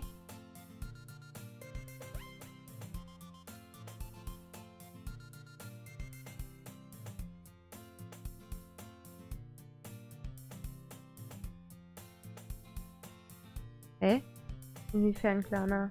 Ich würde sie ja gerne alle nehmen, aber ich glaube, das funktioniert nicht. Phew, that's so much better. Sayori puts her arms out and twirls around. So, if I keep it unbuttoned, I won't get a boyfriend, right? What kind of logic is that? And why are you saying that like it's a good thing?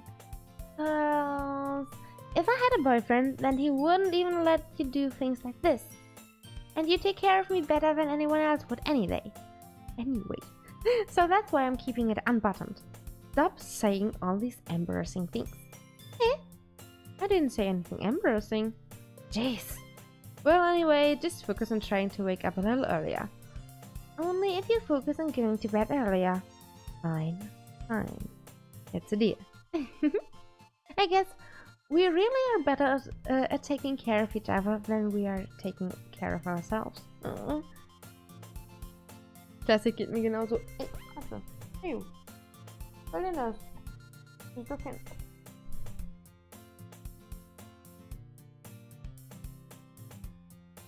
alles klar, Kleiner, dann später. Yeah, I guess so, huh? So maybe you should come wake me up in the morning. You're doing it again, Sayori. But I was joking that time. Man, it's impossible to tell with you sometimes. Okay, everyone. Huh? Monika suddenly calls out. Why don't we share the poems we wrote now? Yay! Chaya, I can't wait to read yours. Yeah, same. I fail to sound enthusiastic, but Sayuri still trots away to retrieve her poem.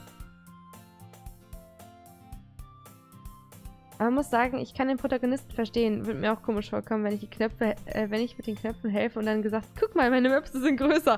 Ja, gut. By the way, did you remember to write a poem last night? Yeah. My relaxation ends. I can't believe I agreed to do something so embarrassing. I couldn't really find much inspiration since I've never really done this before. Well, now that everyone's ready, why don't you find someone to share with? I can't wait! Sayuri and Monika enthusiastically, das ist so ein furchtbares Wort, pull out their poems. Sayuri's in a wrinkled sheet of loose leaf torn from a spiral notebook. On the other hand, Monika wrote hers in a composition notebook. I can already see Monika's pristine handwriting from where I sit. Natsuki and Yuri was heißt denn reluctantly? Some play as well, reaching into their bags. I do the same myself. Who should I show my poem first? Schwierig. Schwierig. Ich glaube, ich gehe für Yuri, um ehrlich zu sein.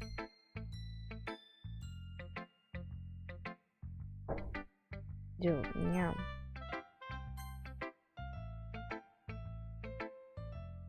Yuri seems the most experienced, so I should start with her. I can trust her opinion to be fair. Yuri! Yeah, okay. Yuri stares at the poem. Oh god. Nein! A minute passes, more than enough time for her to finish reading. Oh! Sorry! I forgot to start speaking. It's fine. Don't force yourself. I'm not. I just need to put my thoughts into words. Nein! Natsuki wird niemals diejenige sein, die wir nehmen werden.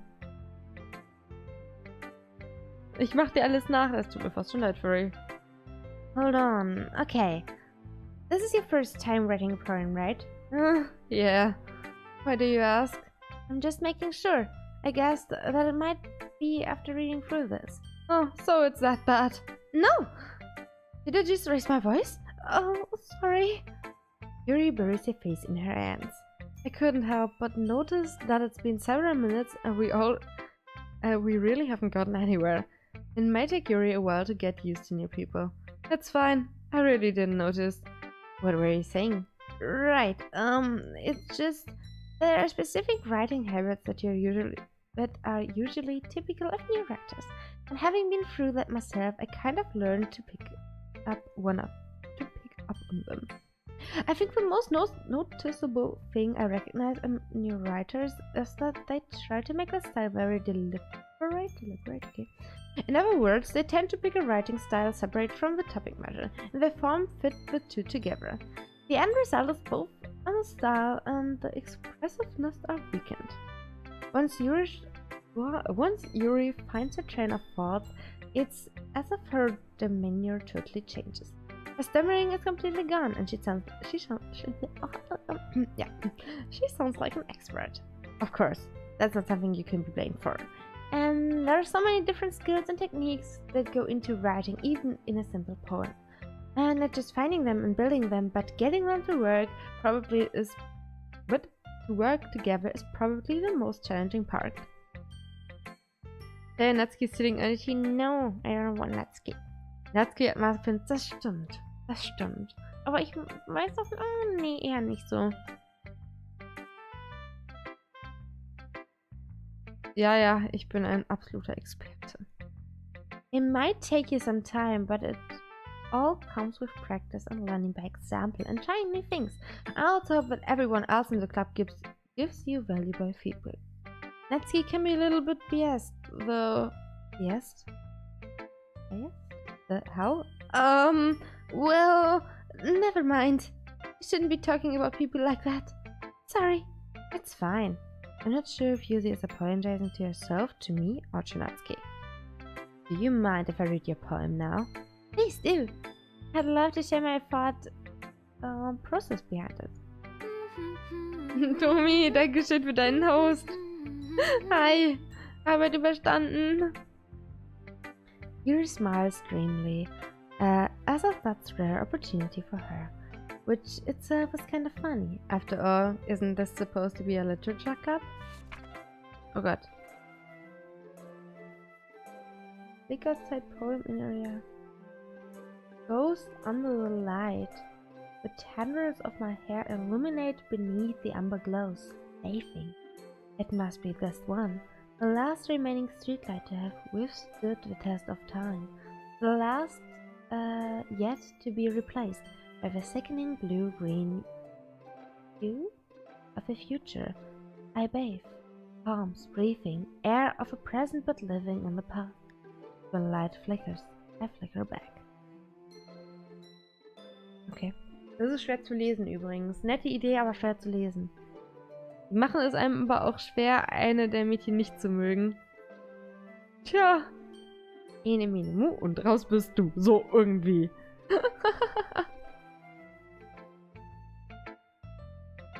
I'm sorry, I have such a terrible handwriting. Ja, aber sowas von Girl. What? I wasn't thinking that at all. Oh, verdammt.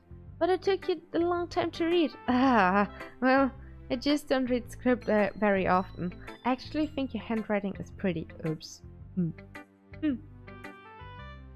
Eh? Oh, that's a relief. Also, I like the poem. Even though it's short, it was really descriptive. It wasn't too short? I usually write longer poems. Not at all. I'm really glad you liked it. I'll be honest. Since it's our first time sharing, I wanted to writing something a little more mild. Something easy to digest, I suppose. Are you into ghosts, Yuri? Actually, the story isn't about a ghost at all, Chaya. Really? I must have totally missed the point. Well, I suppose you did only glance over it after all. But remember, the poets often express their own thoughts, feelings, and experiences in their work. They usually do more than tell a simple story or paint a picture. In this case, perhaps the subject of a poem is only being symbolically compared to a ghost, lingering in a last remaining place of comfort, unable to let go of the past. And soon, be left with nothing.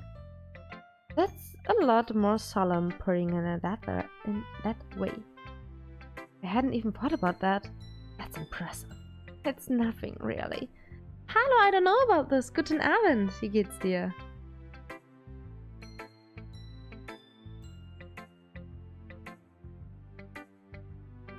Darf man Minderjährige nicht mögen? Doch. Ja, wir spielen halt auch einen Highschooler. Wir sind ja ungefähr auf derselben Dings. Ungefähr eine Stunde, Domi. Mit viel zu vielen Quatschpausen. Well, it makes me happy that you think that. Just remember that it won't be long before you pick up on these things too. Yeah, maybe you're right. I guess I have to keep trying. I'm counting on you. Eigentlich gut, das so eigentlich.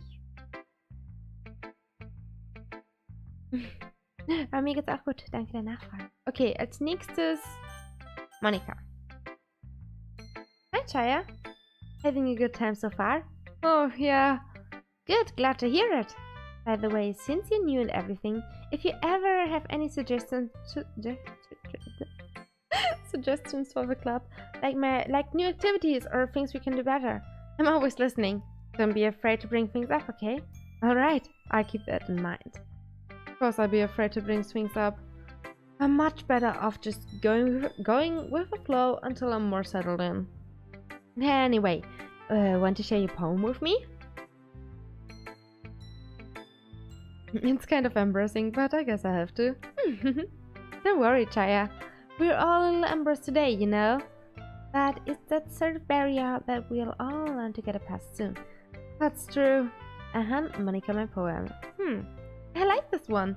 It makes me think of something Sayori would like. Is that so? You and Sayori are really good friends, right? I wouldn't be surprised if you had those sorts of things in common. Oh well. Schon wieder? Was schon wieder? Wie, was, hä? Alles klar, I don't know about this, alles klar. We may be good friends, but Sayori and I are actually really different. Well, that may be the case.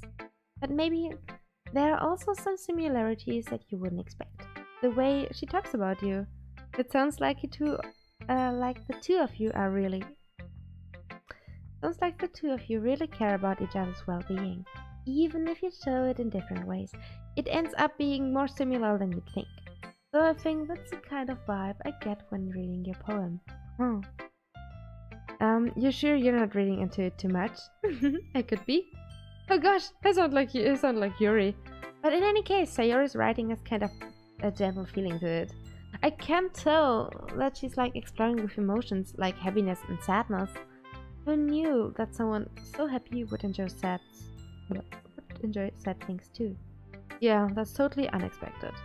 Well, to each other their own, and you shouldn't be afraid to experiment a little bit either. I'm sure I'll end up trying different things a lot. It could take a while before I feel comfortable doing things. That's okay. I'd love to see you try new things. That's the best way to find the kind of style that suits you. Everyone else might be a little bit biased, ich weiß immer noch nicht, wie es ausgesprochen wird, toward their own kinds of style. But it'll always help you find what suits you the most. So don't force yourself to write the way everyone else wants you to write. It's not like you have to worry about impressing them or anything. Anyway, do you want to read my poem now? Don't worry, I'm not very good. You sound pretty confident for someone who claims to not be very good. Well, that's because I have to sound confident. That doesn't mean I always feel that way, you know? I'll see. Well, let's read it then. Ich mach dir schon wieder nach. Tut mir leid, Furry. Tut mir leid. Alles klar, Olaf. Bis nachher. Biased? Biased? Hole in wall. It couldn't have been me. See the direction, the sparkle protrudes. A noisy neighbor? An angry boyfriend? I'll never know. I wasn't home. I peer inside for a clue. No, I can see. I'm really blind, like a film left out in the sun. But it's too late. My retines. Already scorched with a permanent copy of a meaningless image. It's just a little hole. It wasn't too bright. It was too deep. Stretching forever into everything. A hole of infinite choices. I realize now that I wasn't looking in. I was looking out. And he, on the other side, was looking in. Wow. Voll deep. Oh wow, Maxi. So, what do you think? It's very freeform, if that's what you call it. Sorry, I'm not really the right person to ask for feedback. That's okay. Yeah, the kind of style has gotten pretty popular nowadays. That is, a lot of poems have been putting emphasis on the timing between words and lines. When performed out loud, it can be really powerful. What was the inspiration behind this one? Well, I'm not sure if I know how to put it in. I guess you could say that I had some kind of epiphany recently. It's been influencing my poems a bit. An epiphany? Yeah, something like that. I'm kind of nervous to talk about deep stuff like that because it's kind of coming on strongly. Maybe after everyone is better friends with each other. Anyway, here's Monica's writing tip of the day. Sometimes when you're writing a poem or a story, your brain gets too fixated on a specific point. If you try so hard to make it perfect, then you'll never make any progress. Just force yourself to get something down on the paper and tidy up later. Another way to think about it is this. If you keep your pen in the same spot for too long, you'll just get a big dark puddle of ink. So just move your hand and go with the flow. That's my advice for today. Thanks for listening. So, die nächste wird Sayori sein. Aus Erfahrung? Maxi, was tust du für Dinge? Ja, Kio, ich auch. Ich bin nicht gut im Feedback geben. So, vor allem wenn es um Poems geht. Oh my goodness! This is so good, Chaya. Huh? I love it! I had no idea you were such a good writer. Sayori, you must be seriously overreacting. I'm not a good writer at all. I honestly have no idea what I'm doing. Well, maybe that's why. Because I have no idea what I like either. Jeez. Yuri's opinion was way more constructive than this. Maybe even Natsuki's. Are you sure you don't like it because just I wrote it? Yeah, well, I'm sure that's part of it. I think I understand you better than a lot of other people, you know. So when I read your poem, it's not just a poem. It's a Chaya poem. Oh Gottes Willen, Entschuldigung. And that makes you feel extra special. Like I can feel your feelings in it. Sayori hugs the sheet against her chest. You're so real, Sayori. I'm really happy just that you wrote one. It just reminds me of how you're really a part of the club now. Not to mention the fact that I'm standing in front of you in the club room. Well, of course. I'm not really into it yet, but that doesn't mean I'll break my promise. See? It's like I said before, Chaya. Deep down, you're not selfish at all, you know? Trying new things like this for other people. That's something that only really good people do. Thanks, Sayori. I'm not sure if Sayori sees the full picture of my motive here. Nein, tut sie nicht. Echt nicht.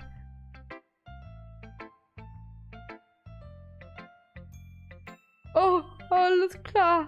Alles klar, Maxi. Okay. Alles klar, Nebelchen. Ich wünsche dir eine angenehme Schicht. Hoffentlich nicht so stressig. Danke, dass du da warst. Then again, I can't deny that she's part of the reason I joined, knowing how much this means to her and all. Yeah, and I'm gonna make sure you have a lot of fun here, okay? That will be my way of thanking you. Alright, I'm going to hold you to do that, then. Yay! Now, you'll read my poem too, right? Don't worry, I'm really bad at this. We'll see about that. Dear... Ich lese den letzten Satz und ich... Entschuldigung, okay. Oh, okay. Dear sunshine, the way you glow from my blinds in the morning, it makes me feel like you missed me. Kissing my forehead to help me out of bed, making me rub the sleepy from my eyes. Are you asking me to come out and play? Are you testing me to wish away a rainy day? Trusting me. So, I look above, the sky is blue. It's a secret, but I trust you too. If it wasn't for you, I could sleep forever. But I'm not mad. I want breakfast. I want breakfast. Hallo. Hallo Flierchen, einen wunderschönen guten Abend. Wie geht es dir? Merkt mir jeder random Zeug, dass mir irgendwie irgendwo auf irgendeine Art wichtig erscheint. Hä?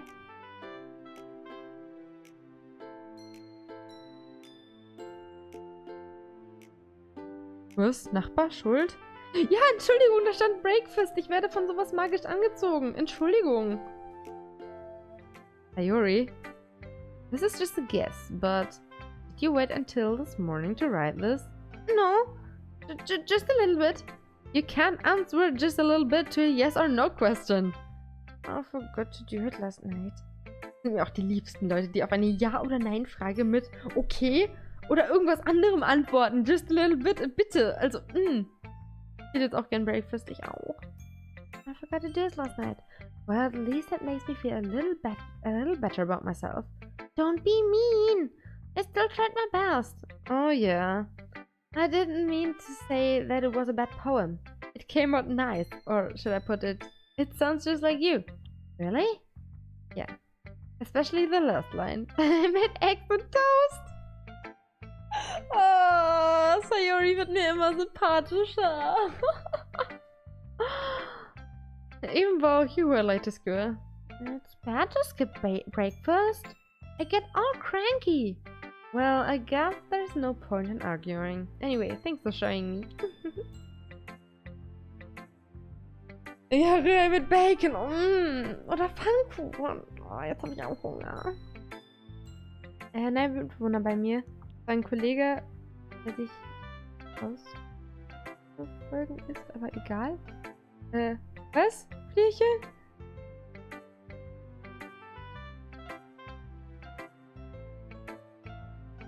So. This was so much fun. Monika's the best. Oh yeah. Next time I won't forget. and I'm gonna write the best poem ever. Well, I guess I look forward to it. Bleibt ja nur Natsuki übrig.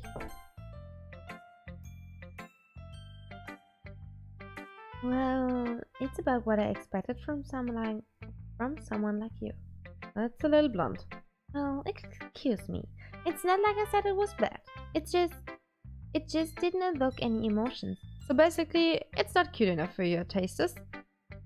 You want to get smacked? I'll pass. Well, anyway, I guess I need to show you mine. Not that you'll like it. Oh, das ist kurz. Das kann man gut lesen. Eagles can fly, monkeys can climb, crickets can leap, horses can race, owls can seek, cheetahs can run, eagles can fly, people can try, but that's about it. Okay. Also das von Sayori hat mir bisher am besten gefallen. Das ist eine Horror-Psycho-Dating-Sim-Visual Novel. Ein guter Freund von mir wurde aus seinen Eltern rausgeworfen und er wohnt für 2 Wochen jetzt. Ach so. Oh, ach Gottchen. Zumindest hat er so einen guten Freund wie dich.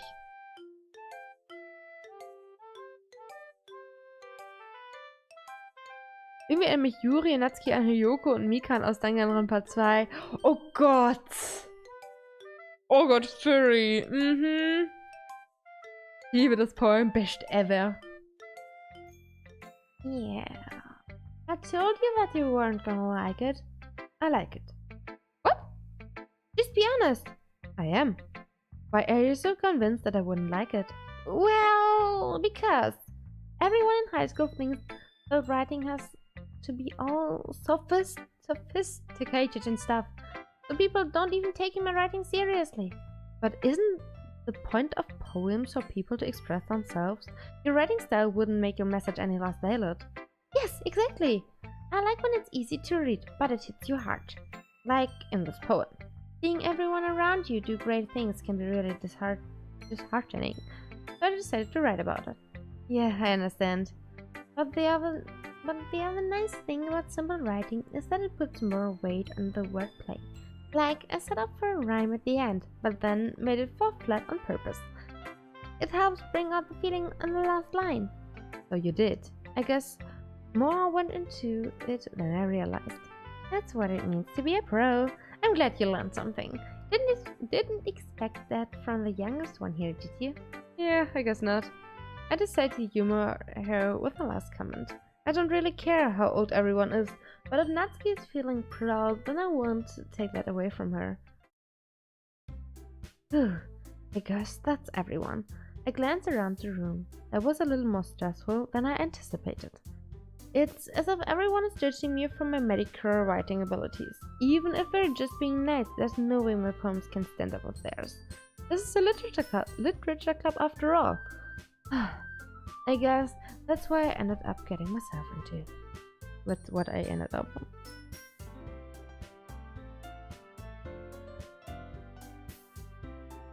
Ein bisschen Fury. Manga alle, Literature too. Ich liebe Natsuki für diesen Satz hier so ein bisschen, ne? Ich würde unser Poem auch sehr gerne lesen. Across the room, Sayori and Monica are happily chatting. My eyes land on Yuri and Natsuki. They gingerly exchange sheets of paper, sharing their respective poems. As we read in tandem, I watch each of their expressions change. Natsuki's eyebrows furrow in frustration. Meanwhile, Yuri smiles sadly. What's with this language? Eh?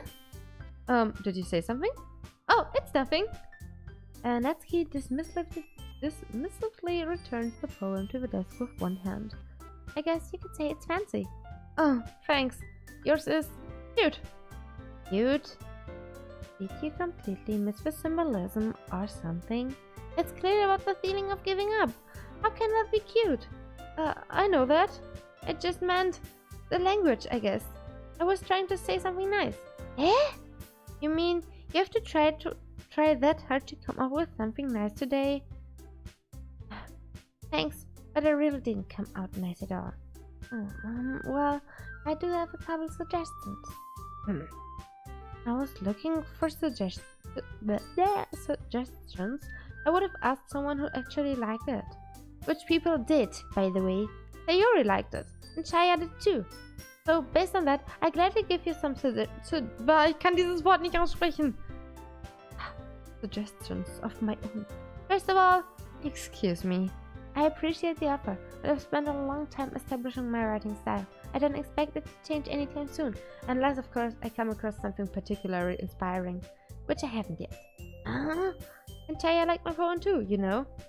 He even told me he was impressed by it. Natsuki suddenly stands up. Oh, I didn't realize you were so invested to trying to impress our new member, Yuri. That's not what I... Yuri stands up as well.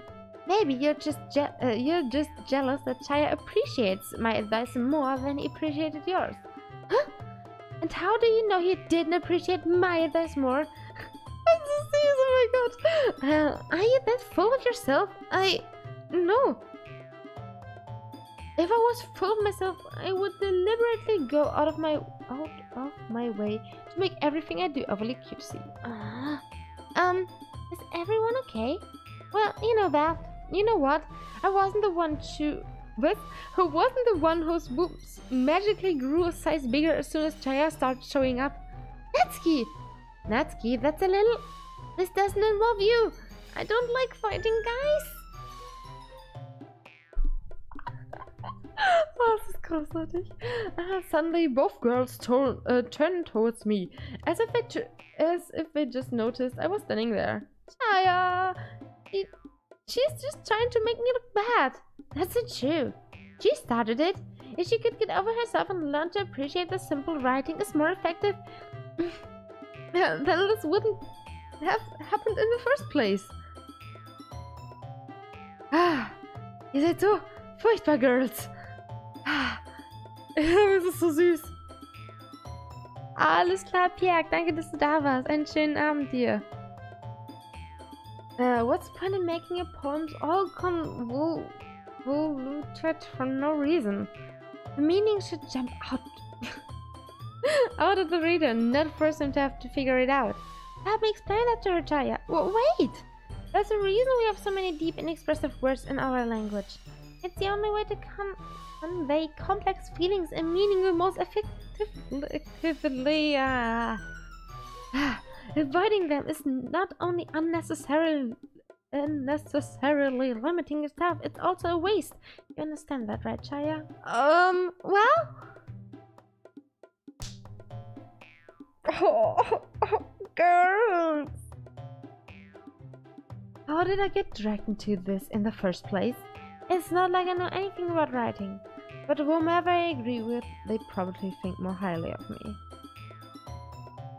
Help me, Sayori! Oh my god! Oh, scheiße. Ich würde ja für Yuri gehen. Aber, eigentlich stimme ich Natsuki zu, um ehrlich zu sein. Aber, Sayori, hilf mir! Natsuki glares at me, drying up any words I had in my mouth. So instead it turned to Yuri. Yuri! But Yuri's expression is so defenseless that I can't bring myself to say anything to her. Sayori! Yeah. Everyone's fighting is making Sayori uncomfortable. How can the two of you keep fighting when you know you're making your friend feel like this? Oh yeah. Well, that's her problem. This isn't about her. I agree. It's unfair for others to interject their own feelings into our conflict. Yeah, unless Sayori wants to tell Yuri what a stuck-up jerk she's being. She would never... It's your immaturity that's made her upset in the first place. Excuse me? Are you listening to yourself? This is exactly why. Exactly when nobody likes... Stop! Natsuki, Yuri, you guys are my friends. I just want everyone to get along and be happy. My friends are wonderful people, and I love them because they're different, of their difference. Natsuki's poem, they're amazing. Because they give you so many feelings with just a few words. And Yuri's poems are amazing because they paint beautiful pictures in your head. Oh, everyone's so talented. So why are we fighting? Because... Oh... Also, Natsuki is cute and there's nothing wrong with that. And Yuri's boobs are the same as they always were. Big and beautiful. Sayori. Sayori stands triumphantly. Sayori, das war die richtige Entscheidung. Monica stands behind her with a bewildered expression. I'll make some tea. Yuri rushes off. Natsuki sits down with a blank expression on her face, staring at nothing. So, this is why Sayori is Vice President. Ja, der Faceform hat richtig schön geklatscht, also bitte. Pro-Tipp, steck dir so viele Cupcakes in den Mund, bis du nicht mehr antworten kannst. Das hätte ich tun sollen, das wäre die perfekte Lösung gewesen. Willkommen zurück, Klana. He nods in return. To be honest, I might come off as a good leader and I can organize things. But I'm not very good with people. I couldn't even bring myself to interject. As president, that's kind of embarrassing me. Nah, it's not like I can blame you. I wasn't able to say anything either. Well, I guess that just means Sayori is amazing in her own ways, isn't she? You could say that. She might be an airhead though. But sometimes it's weirdly suspicious that she knows exactly what she's doing. I see. Take good care of her, okay? I would hate to see her get herself hurt. That makes two of us. You can count on me. You can count on me like 4, 2, 3. Entschuldigung. Monica smiled sweetly at me, causing my stomach to nod.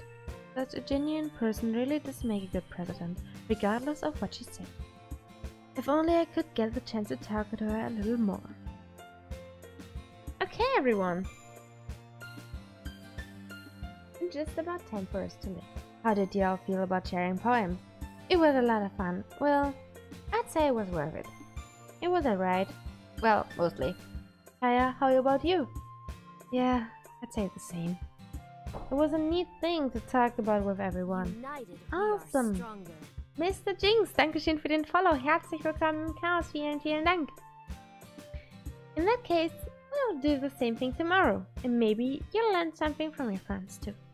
So your poems will turn out even better. Right, so I think to myself, I did learn a little more about the kinds of poems everyone likes. With any luck, that means I can at least do a better job impressing those I want to impress. I nod to myself with newfound determination. Hiya! Ready to walk home? Sure, let's go. Sayori beams at me. It truly has been a while since Sayori and I have spent this much time together. I can't really say I'm not enjoying it either. So.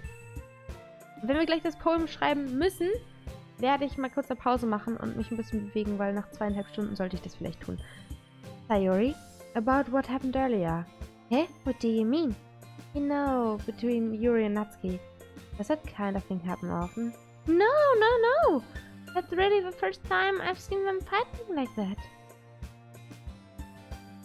I promise, they're both wonderful people. You don't hate them, do you? No, I don't hate them. I just wanted your opinion, that's all. I can see why they'd make good friends with you. Oh. You know, Chaya, it's nice that I got to spend time with you in the club. But I think seeing you get along with everyone is makes me the happiest. And I think everyone likes you too. That's... Every day is going to be so much fun. It looks like Sayori still hasn't caught onto the kind of situation I'm in. Sure, being friends with everyone is nice, but... Does it really need to stop here? Ah, was ist das denn? Entschuldigung. We'll just have to see what the future holds. Sayori. I pat Sayori on the shoulder. I said that more to myself than to her, but it's easy to use Sayori as an internal monologue sometimes. Okay! Yeah, let's do this. So. Ich bin dann mal kurz 2 Minütchen weg. Wir machen eine kurze Pause und danach schreiben wir unser Poem. Oh mein Gott. Bis gleich.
Jo. Hi.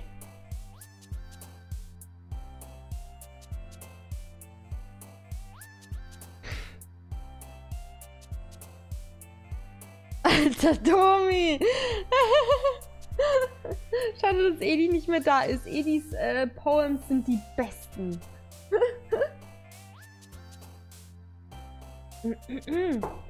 So, dann gucken wir mal.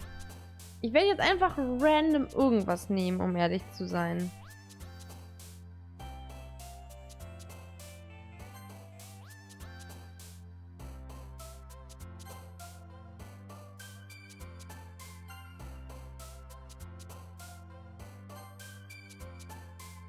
Mal gucken.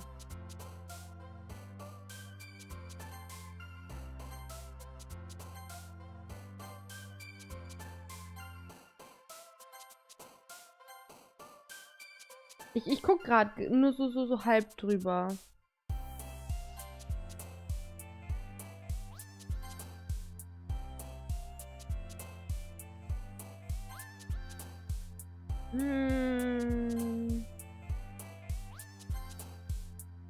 Doki Doki! Doki Doki! So, das wird ein richtig gutes Ding. 1 Euro pro Gedicht. Willkommen zurück, Olaf. Violets are blue, roses are red. Man trees to sell stolen baby for 50 Big Macs. Alter Furry. Sollten über Frühstück schreiben, definitiv. Danke euch übrigens.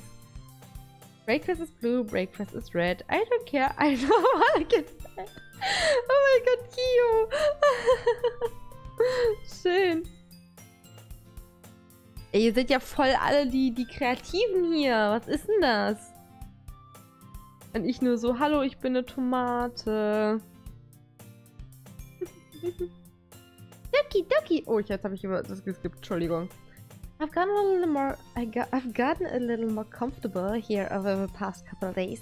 Entering the club room, the usual scene greets me. Hi, Chaya. Yo, Sayori. Looks like you're in a good mood today. I'm just still not used to you being in the club, that's all. I see. Roses are red, violets are blue. Wolololo, roses are blue. Alter.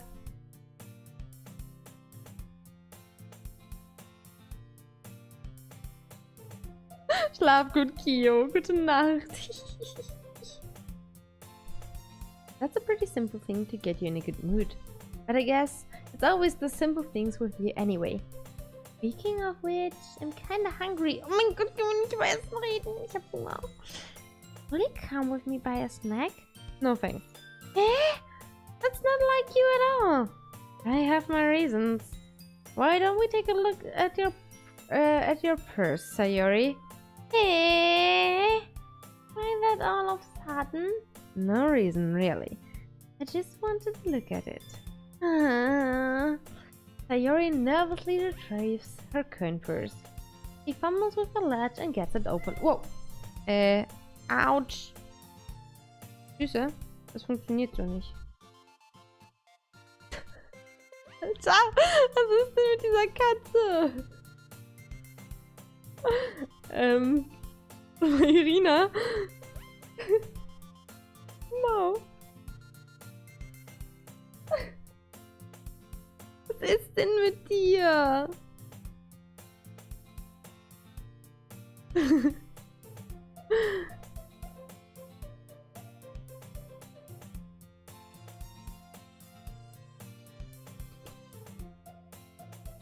Funktioniert einwandfrei. Ja, ja, total. Vor allem mit ihrer Pfote hier. Ja, genau. Du bist so blöd, ne? Ja. Nee.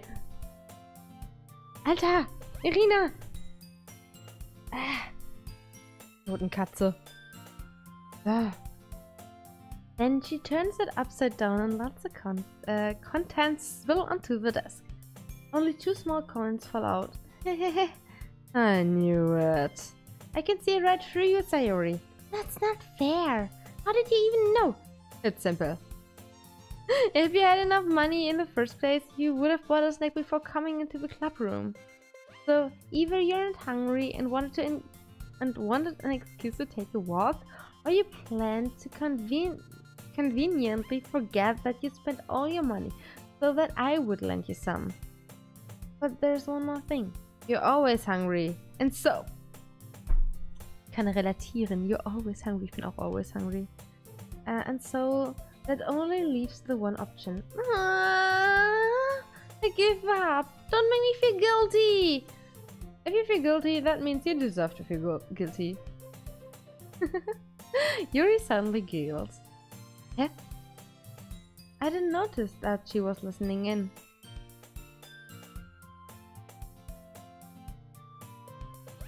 Ja, ja, genau. Irina redet, ist richtig gut, ne?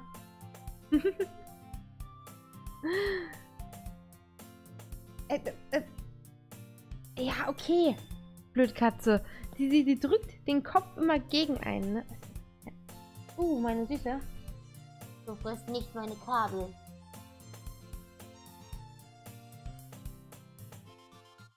Her face is in her book, as always. I wasn't listening or anything. It was just something in my book. Yuri! Tell Chaya to let me borrow some money. That's... Don't get me involved like that, Sayuri. Besides, you should only buy what you can responsibly afford. And frankly, after pulling a mischievous little stunt like that, your suffering is fair enough for retribution. Did I just... I didn't mean that. I got too absorbed into my book. Oh. I really like when you speak your mind, Yuri. It doesn't have much, but it's the fun side of you. There's no way you could think that. You were right, though. I did something bad and now I have to accept the retribution. That! Ich würde schon denken, was passt da gerade nicht? They're coming from you, Sayori. I guess there's a little devil inside all of you, isn't there? A little devil? Don't let her fool you. Sayori knows exactly what she's doing. After all, she told you guys she was bringing me to the club before she even told me. But you wouldn't have come if it weren't for the cupcakes. So I had to trick Natsuki into making them. Come on, give me much credit than that, Sayori. Oh, yeah! Entschuldigung. Out of nowhere, something smacks Sayori in the face and tumbles onto the desk. Ow. What was... Eh? A cookie? Sure enough, it's a giant cookie wrapped in plastic. Sayori glances around. Is this a miracle? It's because I paid my retribution. Actually, that one almost worked. I was just gonna give it to you, but then I heard you blab about the cupcakes. It was totally worth seeing your reaction, though. Natsuki!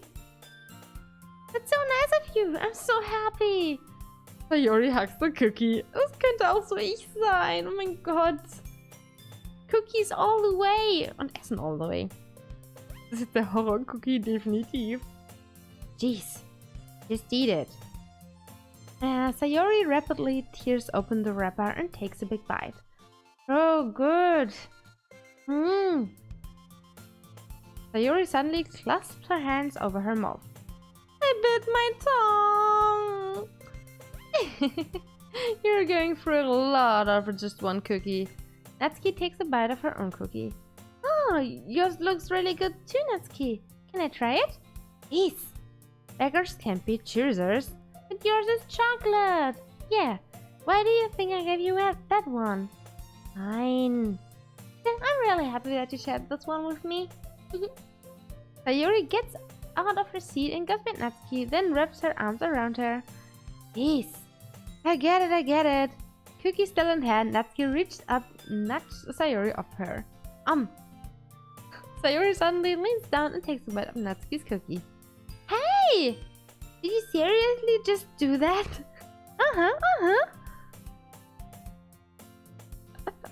Mouthful, Sayori trots away to safety. Oh, so süß. Yuri and I laughed as well. Jeez, you're such a kid sometimes. Monika, can you tell Sayori? Natsuki glances around. Monika isn't in the club room. Where's Monika anyway? Good question. Have any of you heard anything about her being late today? Not me. Yeah, I haven't either. That's a bit unusual. I hope she's okay. Of course she is okay. She probably just had something to do today. She's pretty popular after all. Eh? You don't think she has a... I wouldn't be surprised. She's probably more desirable than all of us combined. That's true. Excuse me? Bis jetzt kriege ich vom Spiel Diabetes. Same. Great move, Sayori. Übrigens, ich sollte vielleicht mal speichern zwischendurch, ne? Ja. So. Suddenly the door swings open. Sorry, I'm super sorry. Oh, there you are. I didn't mean to be late. I hope you guys weren't worried or anything. Eh? Monika chose the club over her boyfriend after all? You're so strong-willed. Boyfriend? What on earth are you talking about? Monika Kurzelt glances at me. Oh, never mind that. What held you up anyway? Ah, well, my last period today was study hall. To be honest, I kind of just lost track of time. That makes no sense though. You would have heard the bell ring at least. I must not have heard it since I was practicing piano. Piano? I wasn't aware you played music as well, Monika. Oh, I kind of just started recently. I've always wanted to learn piano. That's so cool! You should play something for us, Monika. Monika looks at me. Maybe once I get a little bit better, I will. Yay! That sounds cool. I'd also look forward to it. Is that so? In that case, I won't let you down, Chaya. Monika smiles sweetly. I didn't mean any pressure or anything like this. Oh, don't worry. I've been practicing a whole lot recently, and I'd really love the chance to share once I'm ready. I see. In that case, best of luck. Thanks! So, I didn't miss anything, did I? No, not really. I choose to leave out Sayori's mischievous escapade. I'm sure Natsuki will end up complaining to her anyway. It looks like everyone has already settled down. Sayori somehow already finished her entire cookie. Yuri is back to her book and Natsuki disappeared into the closet. I bet Sayori ist voll die andere. Oh Gott. Welcher ist feige? Was hat denn das mit feige zu tun? Monika ist bestimmt die Böse. Sie spielt Piano. Niemand, der Piano spielt, kann böse sein. Piano ist halt echt super nice, ne? Chaya! Sayori suddenly comes up to me. I'm gonna go get some supplies from another classroom. Want to come with me? Supplies? What for? Well, you know how the festival is coming up? Me and Monika, we're gonna make some posters and stuff. So I need to find some crayons and markers and glue sticks. Oh, I see. Sure, I'll go with you. Yay! Okay, Monika, we'll be back soon. Ah, are you going with Chaya to get the supplies? There's no need to trouble yourself. I'd be happy to go with him. Oh, but I wanted to go. It's so much fun exploring empty classrooms and stuff. Okay. It was just a suggestion. See if you can find poster paper too, okay? Okay. Ready, Chaya? Yeah, let's go.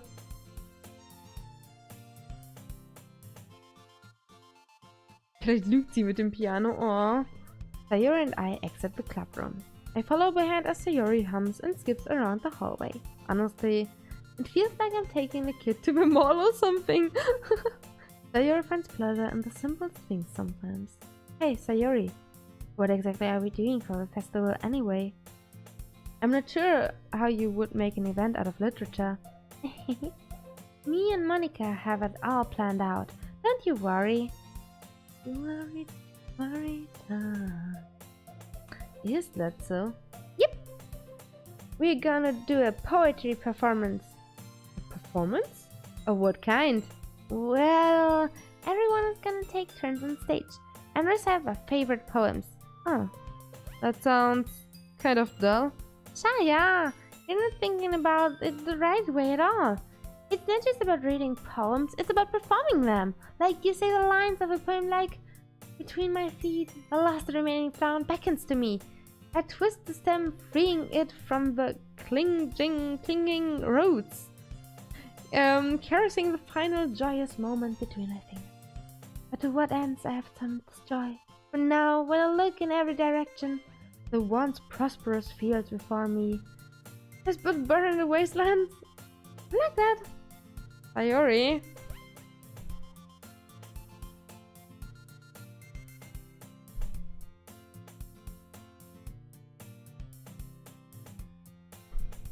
Oh ne, Danganronpa ist großartig. Das ist so toll, die Spiele sind so gut.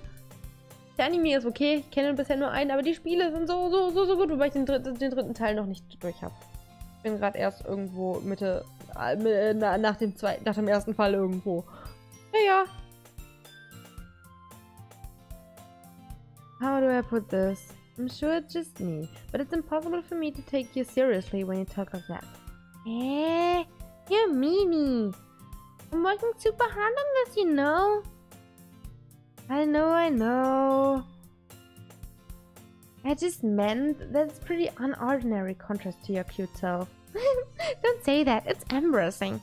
But I guess that means I'm doing a good job. Yeah, I guess so. I'm excited! The festival is going to be so much fun. Sayori spins herself around the hallway again. Hey Chaya, this classroom is over here is empty. Let's begin the mission. The mission, huh? It's been a long time since I've spent time with Sayori like this. But in the end, she hasn't changed one bit. She's nothing but a ball of sunshine, drawing happy vibes from the world around her. It's a pretty nostalgic feeling for me. As the years went by, I began to hold myself up in my room more and more. So going adventuring with Sayori brings about a special sort of feeling I forgot I had in me. Den ersten Anime sollte man eh nicht schauen, aber für den Danganronpa 3 Anime gibt es ja kein Spiel. Ich fand den ersten Anime ganz okay. Also, er hat halt grob das zusammengefasst, was es im Spiel gibt, aber das Spiel ist halt so Millionenmal besser, finde ich. Einfach, ne, weil das viel detaillierter ist und irgendwie fühlt es nicht so an, als hätten sie die Hälfte rausgelassen. The two of us enter the classroom. Sayori heads straight to the closet and I follow. Let's see what we have in here. Crayons! Sayori pulls a box full of crayons off to the shelf. They're the best brand too. They're kind of dirty though. Sayori starts pulling various crayons out of the box, reading the color name. Alright, that's one down. Don't get distracted, we'll still need to find... Wait, I'm looking for my favorite color! Fine. Then at least move aside so I can look for a poster paper. I dropped one by accident. Mac. Yeah! Oh, it was ein Tollpatsch. Sayori bends over and smacks her forehead right into the shelf. She falls onto the floor and the crayons spill all over her lap. Ow! You okay? My forehead! Sayori clutches her forehead, sie ist so ein Tollpatsch. Ja, die VNs kriegt man auf Steam. Jeez, Sayori. That's just like you, isn't it? Come on, let me see. Since Sayori is sitting on the floor, I grab her by the waist and pull her out of the closet. You have to move your hands, Sayori. But it hurts. Just do it for a second. Muskelndes Dropsy. Sayori slowly releases her hands from her forehead. I gently brush her bangs to the side. Aww. Sorry. There's a huge red mark on the center of her forehead. A bump is starting to form as well. Man, that's gonna swell up. I should find you some ice. Ah, yeah. Where would I even find ice around this time? Oh, I guess a cold drink would do. You don't have to. I'm fine with looking like a unicorn. Even wincing from the pain, Sayori makes a silly joke. What are you saying? I'll be right back, okay? Okay. I pat Sayori on the shoulder and run out into the hallway. I locate the nearest vending machine. What should I get? It doesn't really matter since it will be used as an ice pack rather than to drink. But I know Sayori likes apple juice, so I purchased that one. In just a moment, I'm already returning to the classroom where I left Sayori. She has one palm on her forehead and is using the other hand to clumsily scoop crayons back into the box.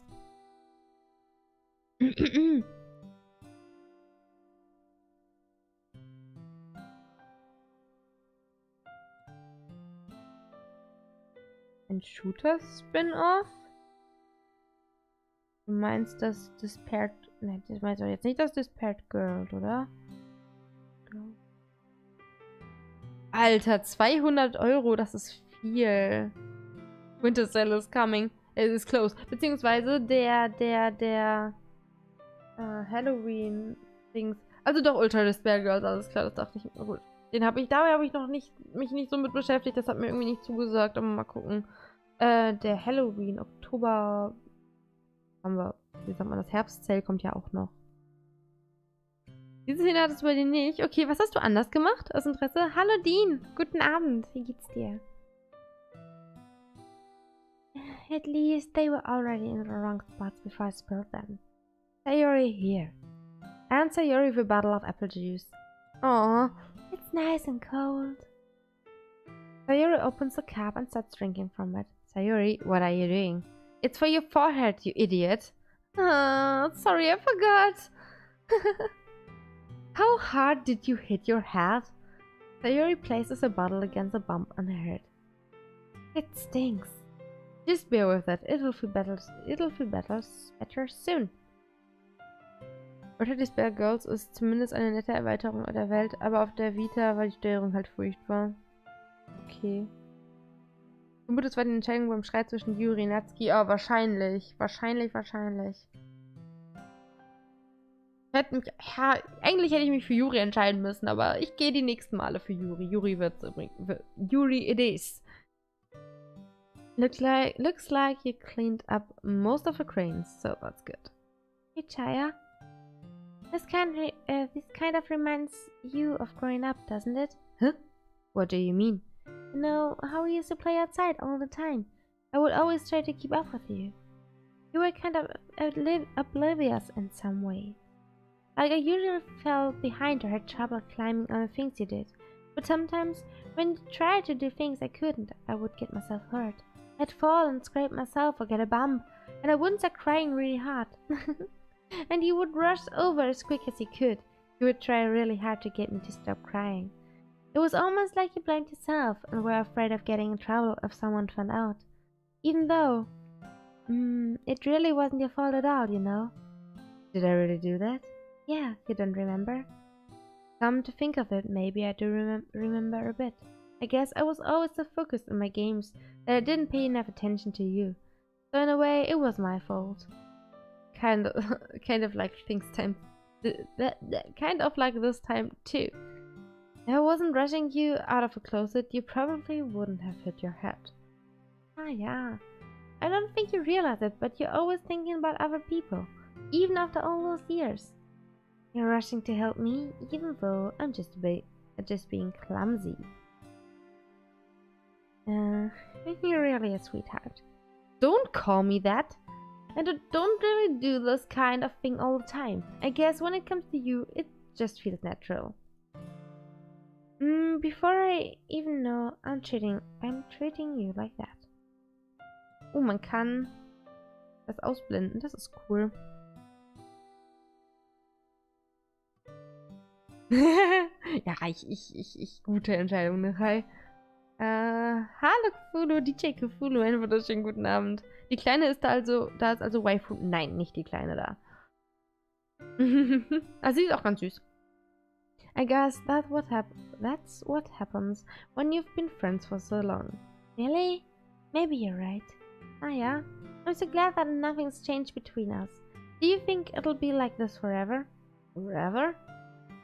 If I'm honest to myself, there's no telling where we'll each end up for college after that. So it wouldn't be fair for me to make any promises, but, well, I hope so. It's been this long already, right? I can't imagine you ever changing, so my hopes are up. I'm so happy. Sayori has whimsical expressions in her eyes.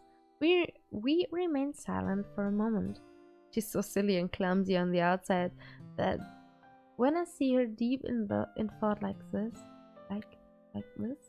it makes me not want to disturb her. I guess we should go back. I don't want to worry Monica, you know. Good luck with that. She's gonna see your forehead either way. Not if I hide it under my bangs. Sayuri hops to her feet. Ah! She clutches her forehead again. Don't stand up so fast after hurting yourself. Well, I guess it's too late now. Anyway, let's go. Diese Funktion ist wichtig für die wichtigen Screenshots. Aha, okay. I follow Sayuri out of the classroom. Sayuri plays with her bangs to try to hide the bump, but without much success. Übrigens, guys, ich glaube nicht, dass ich noch lange da dingsen kann. Ich werde wahrscheinlich bis maximal 22 Uhr heute machen, weil ich super hungrig bin, weil ich heute noch nichts Richtiges gegessen habe. Wir werden das aber, je nachdem wie weit wir jetzt kommen, wir werden es auf jeden Fall morgen weiterspielen. Dann muss Little Nightmares halt hinten angehängt werden oder auf wann anders verschoben werden. Das mal nur so kurz als Vorwarnung. Ihre Stirn sollte gut geeignet sein für Facepalms. Ja, genau. Gerade nachdem sie sich da so voll gegengepatscht hat. In a moment, we make it back to the clubroom. Ah, you're back. Good timing. I was just about ready to start with sharing our poems. Huh? Sayuri, your forehead. It's fine, don't worry about. I was playing with the crayons and smacked my forehead into the shelf. Well, anyway, were you able to find anything we needed? I have it right. Eh? Sayuri frantically glances around herself. I forgot all of this stuff. Calm down, Sayuri. I have it all right here. I found the poster paper too. Sounds like you ended up doing all the work, Chaya. Oh, well, Sayuri. I failed to come up with an excuse for Sayuri. I made it an adventure. Yeah, that. Okay. In any case, good work. I'll start working on the posters tonight. Me too. Okay, everyone. Are you ready to share your poems? Guess I should grab mine. After making sure the crayon box is closed tightly, I return to my seat. So, Yuri! Let's go! Hello, girl. Let's see what you've written for today. Well done, Chaya. Your skills are already improving. Really? Thanks, Yuri. Coming from you, that means a lot. Yeah? It's nothing. I'm just happy to help inspire fellow writers. I know you're new to this, so don't worry so much if it seems like you can't get your poem to feel perfect. You don't need to be afraid to be a little more daring. The toughest can go a long way. Don't feel like you need to work your brain like turning a bunch of gears. Try letting your mind wander through your feelings and write down the things you see and hear. That's one way to truly enable your reader to see into your mind. It's a very intimate exercise. Sag mal, weiß einer von euch, wie wichtig es ist, dass die Poems den Girls gefallen oder dem Mädchen, was wir haben wollen? Oder sind eher so die Entscheidungen, dass wir uns für sie entscheiden, wenn die Möglichkeit halt ist? Geht das dann, also zählt das eher dazu? Weiß das einer von euch? I see. That's a certainly interesting technique. Thanks for sharing. I have, well, an example of that if you'd like to read it. United Of course. Stronger. Siffurin. Dankeschön für den Follow. Herzlich willkommen im Chaos. Vielen, vielen Dank.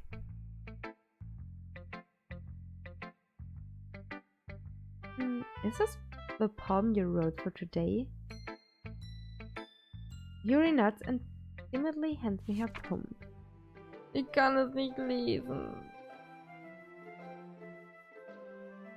Seid ihr mir böse, wenn ich die Poems skippe?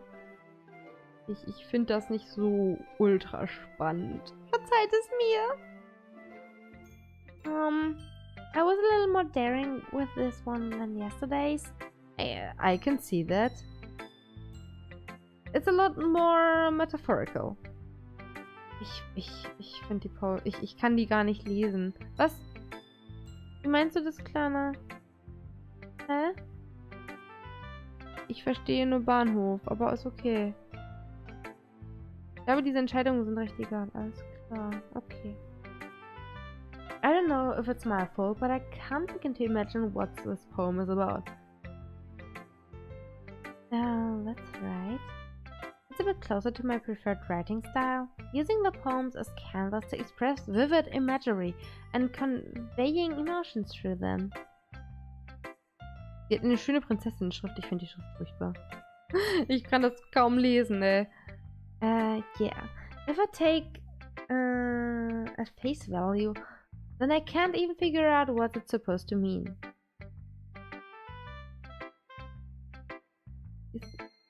Ich kann mit deiner Antwort nichts anfangen, Kleiner. Sorry.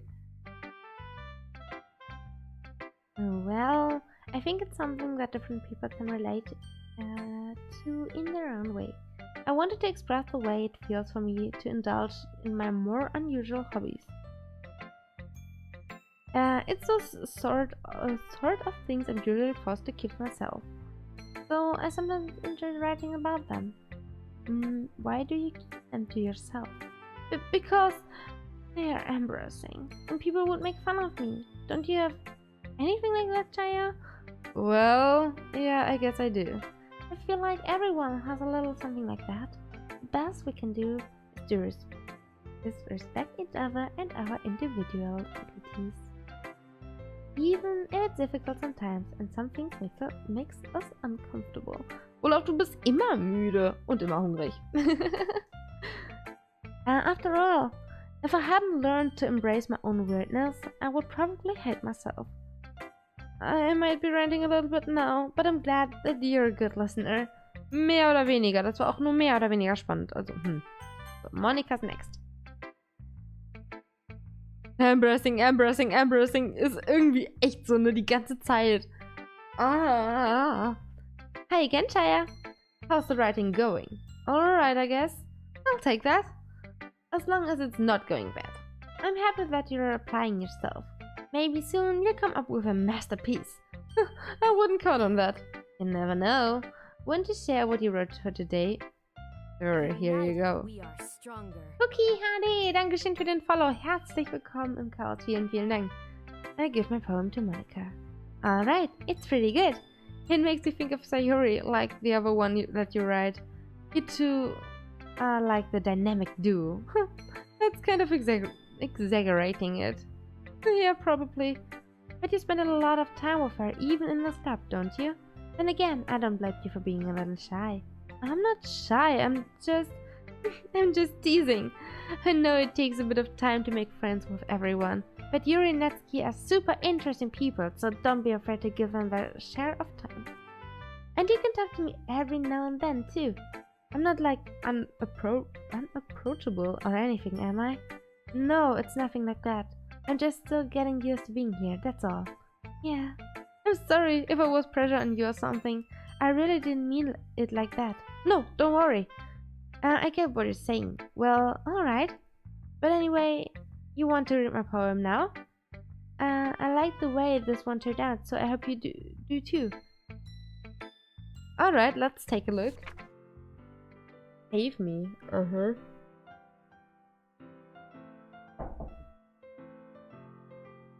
An endless poem of meaningless. Dankeschön für gar nichts.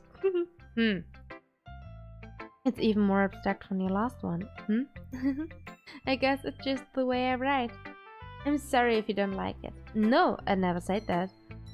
Aber dieses, ja, es tut mir leid, wenn du es nicht magst. Du magst es nicht, es gefällt dir nicht, alles ist furchtbar. So irgendwie, keine Ahnung. It's just the kind of thing I've never really seen before, I guess.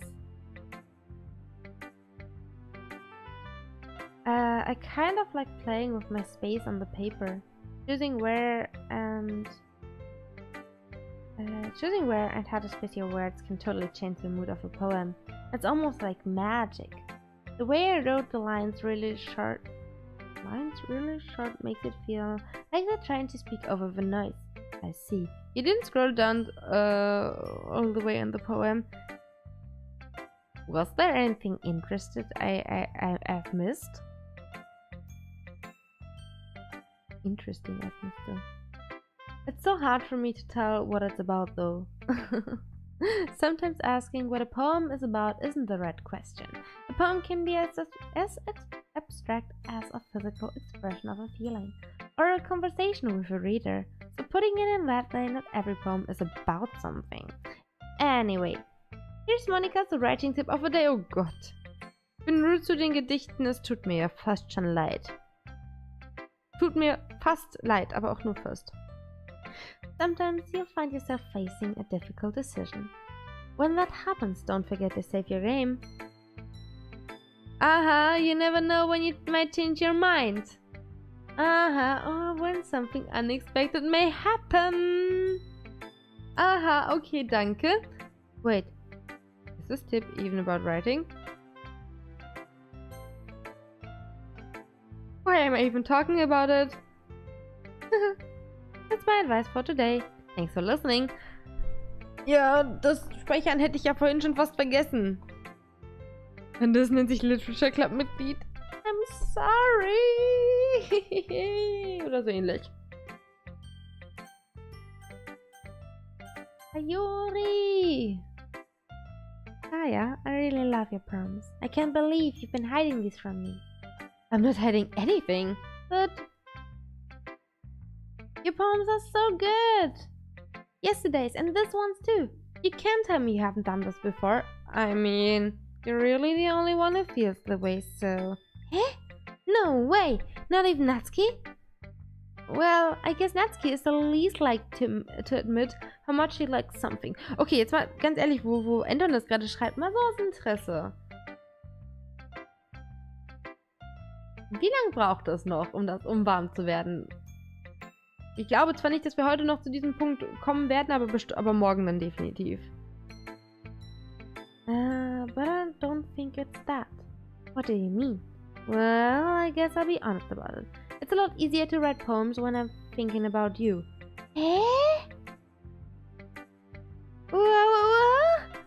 Stop thinking weird things, idiot!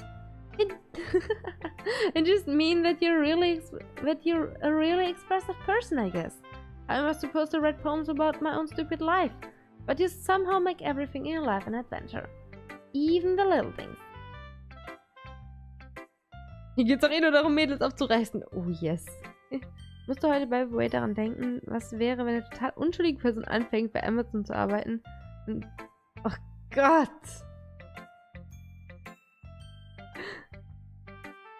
So Klarna zum Beispiel. Stunde ungefähr. Okay.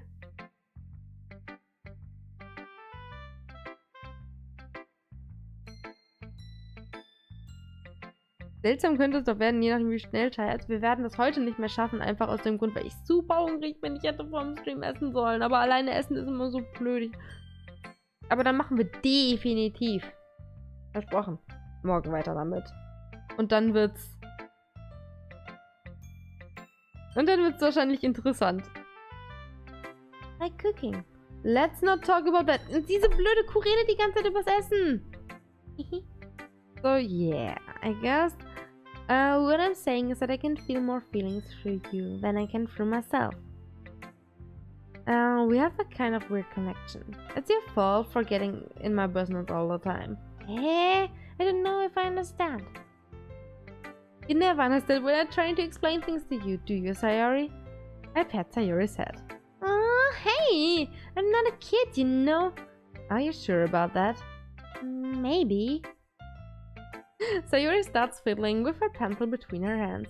Hey, Chaya. Will you give me your poem? I kinda want to keep it. Huh?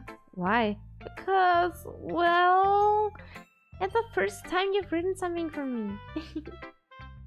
Sayori, you completely misunderstood. I didn't write this for you. Are you even listening anymore? Well, whatever. I'll give it to you when we go home. Really? I broke my pencil. Sayori hastily bends down to pick up a piece she dropped. But being inattentive of her surroundings, she bumps right into me. So sorry. It's fine, it's fine. I get it for you. I bend down and pick up a broken pencil. Sayuri clutches the desk beside her and supports herself, knees shaking. I'm a little clumsy today. A little? Erst klatscht sie ihren Kopf gegen ein Regal und dann macht sie ihren Stift kaputt. Och Mann! Let's sit down, Sayuri. Yeah. I grab Sayuri's arm and help her sit at the desk. Anyway, I still haven't read the poem. Oh, sorry, I forgot about that. But it's not as good as yours. Jeez, don't worry. I'm sure I like it. Battles. Oh Gott, das ist laut. All I hear is echo. Okay. Ich möchte die gar nicht lesen. Entschuldigt bitte. Holy crap. Sayuri, did you really write this? Of course I did. Didn't I tell you yesterday I was gonna write the best poem ever? Yeah, but... I mean, I didn't expect something like this coming from you. Monica taught me a whole lot, and I've been really in touch with my feelings recently. I see that. It's almost kind of creepy. Creepy? Well, not exactly. Maybe because I'm so used to being cheerful. Well, never mind. I'm thinking too hard about it. The point is, it came out good, so you should be proud of it. Oh, thanks. I feel like I was meant to express myself this way. It even helps me to understand my own feelings a little bit better. Writing is like magic. You've gotten pretty passionate about this, I hope you keep it up. Yeah! Writing is the best. I'm gonna keep writing until I die. Wahrscheinlich sogar im wahrsten Sinne des Wortes. Was? Don't get ahead of yourself. Sayuri's always had a habit of getting obsessed with something before dropping it no more than a week later. I wonder if this is one of us this time. But seeing the passion in her eyes makes it hard for me to be pessimistic. Just want to get laid. Die Gedichte werden immer düsterer. Ja. Auch irgendwie schon, ne? Oder ist Sayuri die Böse? Vielleicht ist auch Anton die Böse. Anton ist sowieso böse durch und durch. Ja, ja. Well, it's not really any worse than your last one. But I can't really say it's any better either. Phew. Huh? Phew, what? Well, anything that isn't a train wreck, I'll take as a win. And I get the feeling you're probably the most critical. Hey, what makes you... Wait, maybe that was a compliment? Glad to see someone recognize my experience. Well then, keep practicing and maybe you'll be as good as me someday. That's, something tells me Natsuki completely missed the point. Come to think of it, this kind of reminds me of Sayuri's poem from yesterday. You think so? Yeah, well, I guess... If you've been friends with her for so long, you might be on the same wavelength. But you never really struck me as her type. Sayuri has a type all of a sudden? Well, I don't know, but honestly, how can someone so fluffy spend so much time with someone like you? It's like she's dragging around a dead weight. That was a little unnecessary. But think of it this way, if it weren't for me, she would probably just fly away like letting go of a balloon. Genug die DLC für heute. Nehme an, du bist durchaus weiter als ich, Furry. You could say we each take care of each other in our own way. Whatever it is, I don't get it. Oh, yeah. I guess I'm supposed to show you my poem. Here. Amy likes spiders. Ew. Doesn't matter if she has other hobbies, it doesn't matter if she keeps it private. Doesn't matter if it hurts anyone. She's gross. The world is better off without spider lovers. I'm gonna tell everyone. Aha. Es handelt davon, dass sie jemanden umbringt? Ei. Not bad, right? It's quite a bit longer than yesterday's. Yesterday's was way too short. I was just warming up. I hope you didn't think that was the best I could do. No, of course not. Anyway, the message is pretty straightforward in this poem. I doubt I have to explain it. Sometimes you can explain complicated issues with much similar analogies. And it helps people realize how stupid they're being. Like anyone would agree that the subject of this poem is an ignorant jerk. Do you know people like that? Of course! It's about how everyone thinks It doesn't matter. It can be about anything. I wrote it to be easy to relate to. Everyone has some kind of weird hobby or guilty pleasure. Something that you're afraid if people find out, that make fun of you or think less of you. But that just makes people stupid. Who cares that someone likes what someone likes? As long as they're not hurting anyone, it makes them happy. Vielleicht handelt ihr Poem auch darüber.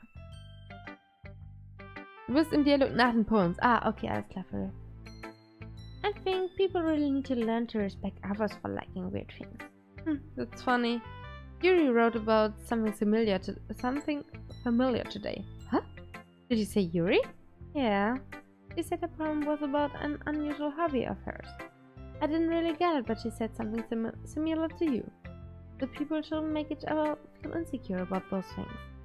Really? Well, I mean, Yuri's pretty weird, so I wouldn't doubt that she has some weird hobbies. Not that there's anything wrong with that. It's not like I would judge her or anything. Natsuki has trouble finding words. I guess I should try not to be so mean to her. If she feels insecure about her weird behaviors and stuff, I mean, I always hate people who makes me feel insecure. And Yuri made me feel insecure yesterday. But the way you put it, it sounds like she's learned her lesson. Well, I would say so. Even if her writing style is really different, I'm sure she'll appreciate the message in your poem. It's what I do best, after all. I don't like writing unless there's a good message to take away from it. Like, conveying emotions is important. But I want to make people think, not just feel. Remember that. Yeah? I'm gonna write a good one for tomorrow too, so look forward to it. Okay, everyone, we're all done reading each other's poems, right? I have something extra planned today, so if everyone could come sit at the front of the room. Is this about the festival? Well, sort of. Do we really have to do something for the festival? It's not like we can put together anything good in a few days. We'll just end up embarrassing ourselves instead of getting any new members. That's a concern of mine as well. I don't really do well with last-minute preparations. Don't worry so much. We're going to keep it simple, okay? We don't need much more than a few decorations. Sayori has been working on posters and I've designed some pamphlets. Was sind denn Pamphlets? We can give out during the event. Das ist eine kleine Flyer, oder? Okay, that's great and all, but that doesn't tell us what we're actually going to be doing for the event. Oh, sorry, I thought you heard about it already. We're going to be performing. Performing? Monica? Yeah, we're going to have a poetry performance. Each of us are going to choose a poem to recite during the event. But the cool part is we're also going to let anyone else come up and recite poems too. Sayori's putting it on all the posters in case anyone wants to prepare ahead of time. Sayori, who's been coloring a poster, holds it up for us to see. Are you kidding me, Monica? You didn't already start putting those posters up, did you? Yeah, well, I did. Do you really think that it's that bad of an idea? Well, no. It's not a bad idea, but I didn't sign up for this, you know.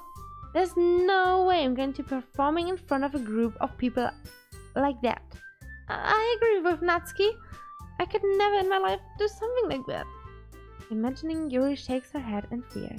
Guys! No, Sayori. I understand where they're coming from. Remember that Natsuki and Yuri have never shared their poems with anyone until just a couple days ago. It's a lot to ask for them to recite their poems out loud to a whole room full of people. I guess I kind of overlooked that, so I'm sorry. But I still think we should give it our best. We're the only ones responsible for the fate of this club. If we start the event and each put on a good performance, then it will inspire others to do the same. And the more people who perform, the better we'll be able to show everyone what literature is all about. Yeah, it's about expressing your feelings, being intimate with yourself, finding new horizons, and having fun. That's right. And it's those reasons that we're all in this club today. Don't you want to share that with others? To inspire them to find the same feelings that brought you here in the first place?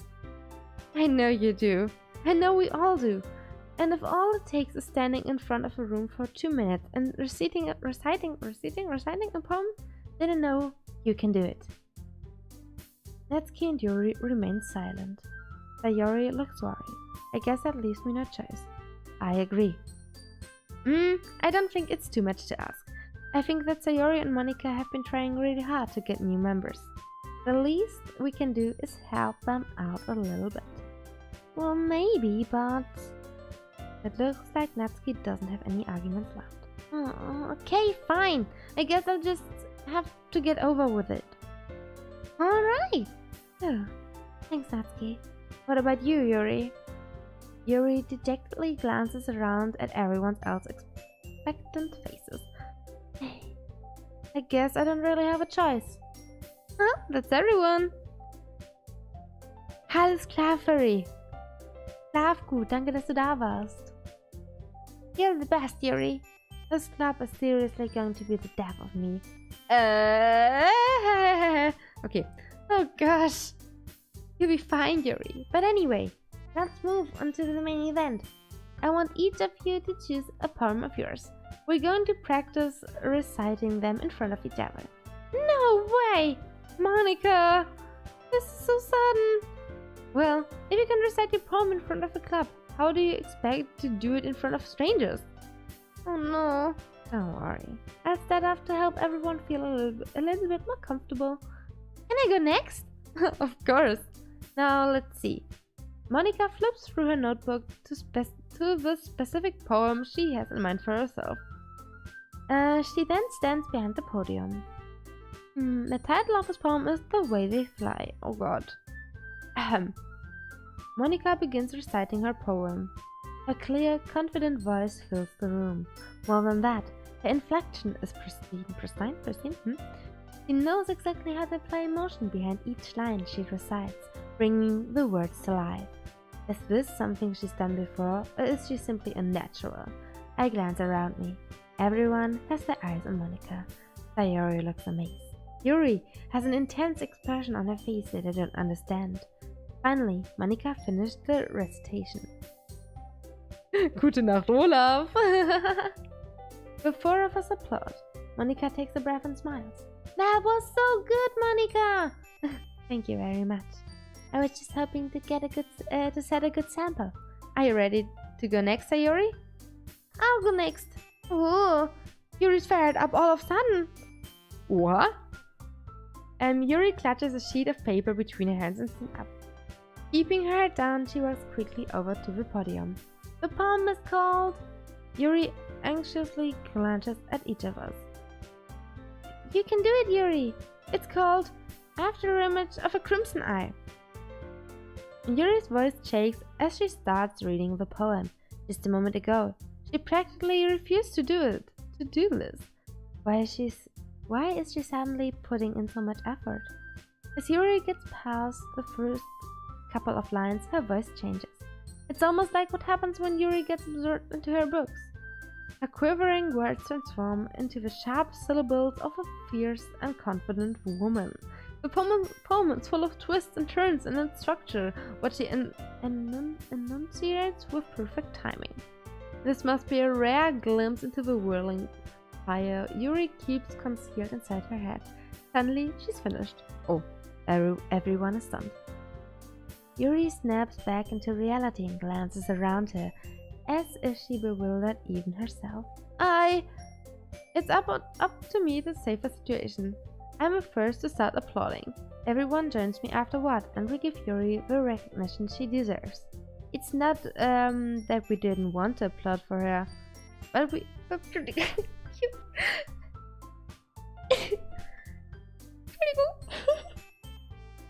Oh man. Gutes Timing, ja. But we were caught so off guard that we must have forgotten. As we applaud, Yuri holds a poem to her chest and rushes back into her seat. Yuri, that was really good. Thank you for sharing. Looks like Yuri is down for the count. Okay, I guess I'm next then. Sayori hops out of her chair and cheerfully walks to the podium. Dankeschön. This one's called My Meadows. Sorry, I giggled. Sayori, it's a lot harder than I thought.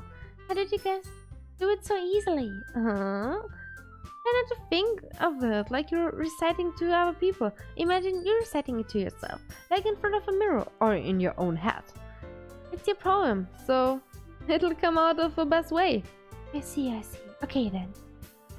Sayori begins her poem. Somehow it feels like a soft voice was made as a perfect.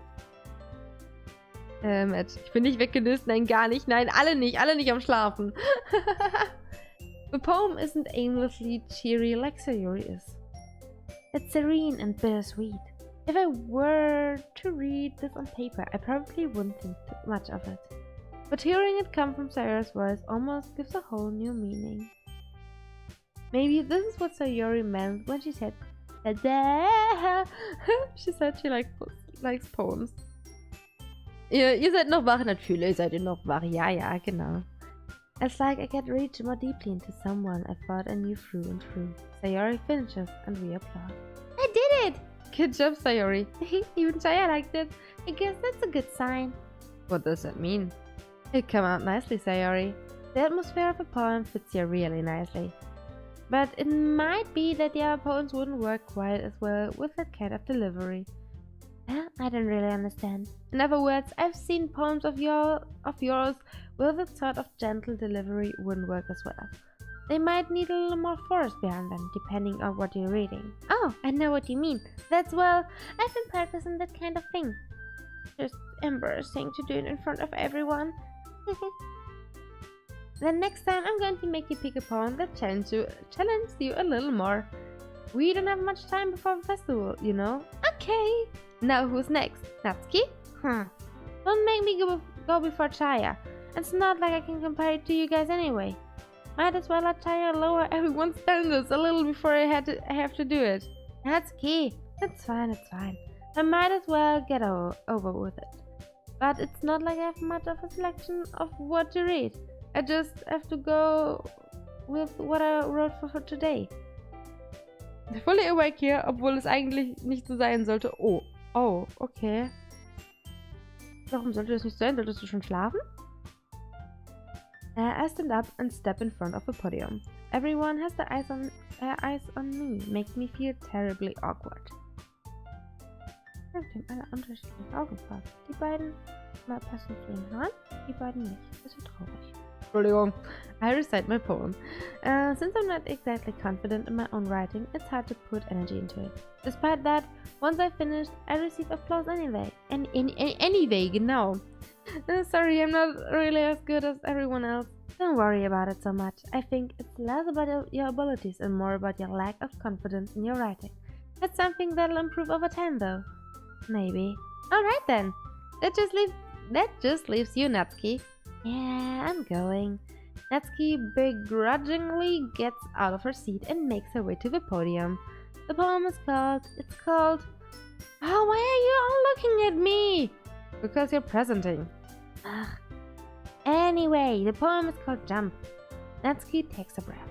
Once she starts reciting the poem, her sore attitude disappears a little. While she's a little unenthused, her poem has a rhythm and rhyme to it. It's Natsuki's trademark style, and it works surprisingly well when she's spoken out loud. The words feel like they bounce up and down, as if giving life to the poem. Natsuki finishes and everyone applauds. She hops back to her seat. That wasn't bad, was it? Easy for you to say. You'd better not make me do that again. Oh, well, do you at least feel prepared enough to recite a poem in front of other people? I mean, doing it in front of other people will be way easier. I can put on whatever face I want for other people. But when it's just my friends, it's just embarrassing. That's a surprise, Natsuki. I think it would be the other way around for me. Well, that's just how it is, so Well, I guess in that case, you won't have too much to worry about for the festival. That said, I want to thank everyone for coming through. It might be hard, but I hope that you all have an idea of what's like now. Make sure you pick a poem and get enough practice before the festival, okay?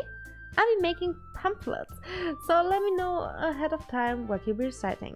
Jeez, you'll probably find some other poem to recite instead. That's fine too. It doesn't have to be your own. I'm already pleasantly surprised that you're putting in all this effort for the club. It makes me really happy. Oh, yeah, no problem. Okay, everyone. I think that's about for today. I know the festival is coming up, but let's try to write poems for tomorrow as well. It's been working out really nicely so far. I'd like to continue that. As for the festival, we'll finish planning tomorrow, and then we'll have the weekend to prepare. Monday's a big day. I can't wait! I can do this, I can do this! Alright. I stand up. There's no way I'll be able to find the same enthusiasm as Sayori and Monika, but I'll do my best to get through it. If it's for the sake of the club. 4 Stunden gefangen schlafen, einen stressigen Arbeitstag, ohne richtige Pause getagt. Oh, wie kannst du dann denn noch munter sein? Eieiei. And impressing Monika. But I'll have to do my best. Ready to go, Sayori? Yep. Look at you, always going her two together like that. It's kind of adorable, isn't it? Jeez, guys, don't make such a big deal out of it. It might be a little nice though. Well, how am I supposed to respond to that? It's okay, Chaya, you don't have to say it. Whatever, let's go already.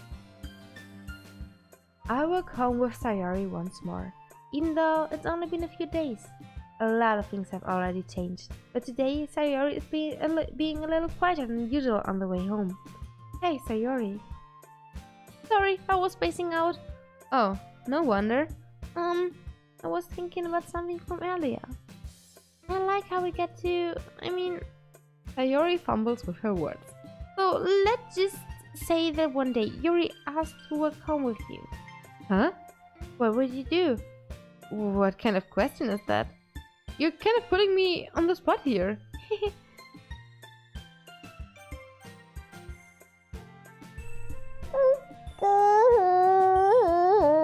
kann doch jetzt nicht gegen Sayori gehen.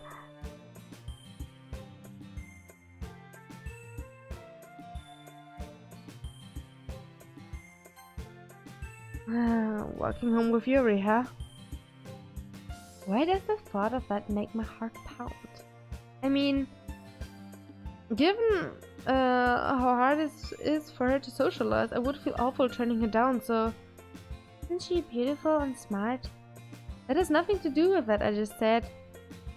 You admitted it! Jeez, there's not even any point in speculating something that's never going to happen. Well, maybe. But I'd just like to think about it. It's not long before you won't need me anymore, you know? Need you? Sayori, I can't figure out how you're seeing things in your head right now. Sorry. Everyone is different. Nobody in the club is a replacement for you. If you say so. Yep, blind. Darf man sowas zu einem Mädchen sagen? Nicht sicher, um ehrlich zu sein. Sayori ist schon süß, ne? Aber ich präferiere doch schon Yuri. Sayori, Yuri, keine Ahnung. Conversation trails off, and I'm left feeling awkward. But it was kind of her fault for trapping me with such a weird question. I can't just lie to her, but if there's something that makes her happy, I would hate to take that away from her. That's why I said there's no point in speculating. And again, the festival is only a few days away. Who knows what will happen in the time? Ja, who knows, ne? So, und wir speichern hier. Und dann werde ich den Stream so langsam ändern, weil ich Hunger habe. Nope, I won't go with Natsuki. I will go with Yuri. Because I like her the most so far. And I'll do what I want. Sorry. So, ihr Lieben. Ich habe Hunger und ich bin super unkonzentriert gerade. Aber nach so viel Text ist das, glaube ich, auch echt kein Wunder, oder? glaube, das ist absolut kein Wunder. So, ihr Schnuffelchen. Ich gucke gerade mal. Ich hoste euch. Oh Gott, zu wem hoste ich euch denn? Es sind so viele online. Auf jeden Fall Herz an euch. Dankeschön für den schönen Stream. Es hat super viel Spaß gemacht. Wenn euch der Stream gefallen hat, da oben ist ein Follow-Button. Dann sehen wir uns beim nächsten Mal wieder. Wir spielen morgen definitiv weiter. Und dann kommen wir endlich mal zu mehr als komischen Poems. Zumindest nehme ich dies an. So. Ich schicke euch. Wo schicke ich euch denn hin? Ich weiß es nicht. Es sind so viele online. Ich schicke euch zu Leslie rüber. Die spielt gerade Middle-earth. Einfach mal hingehen, ein bisschen ein Follow und ein bisschen Liebe da lassen. Und ja, danke für alles. Bis zum nächsten Mal.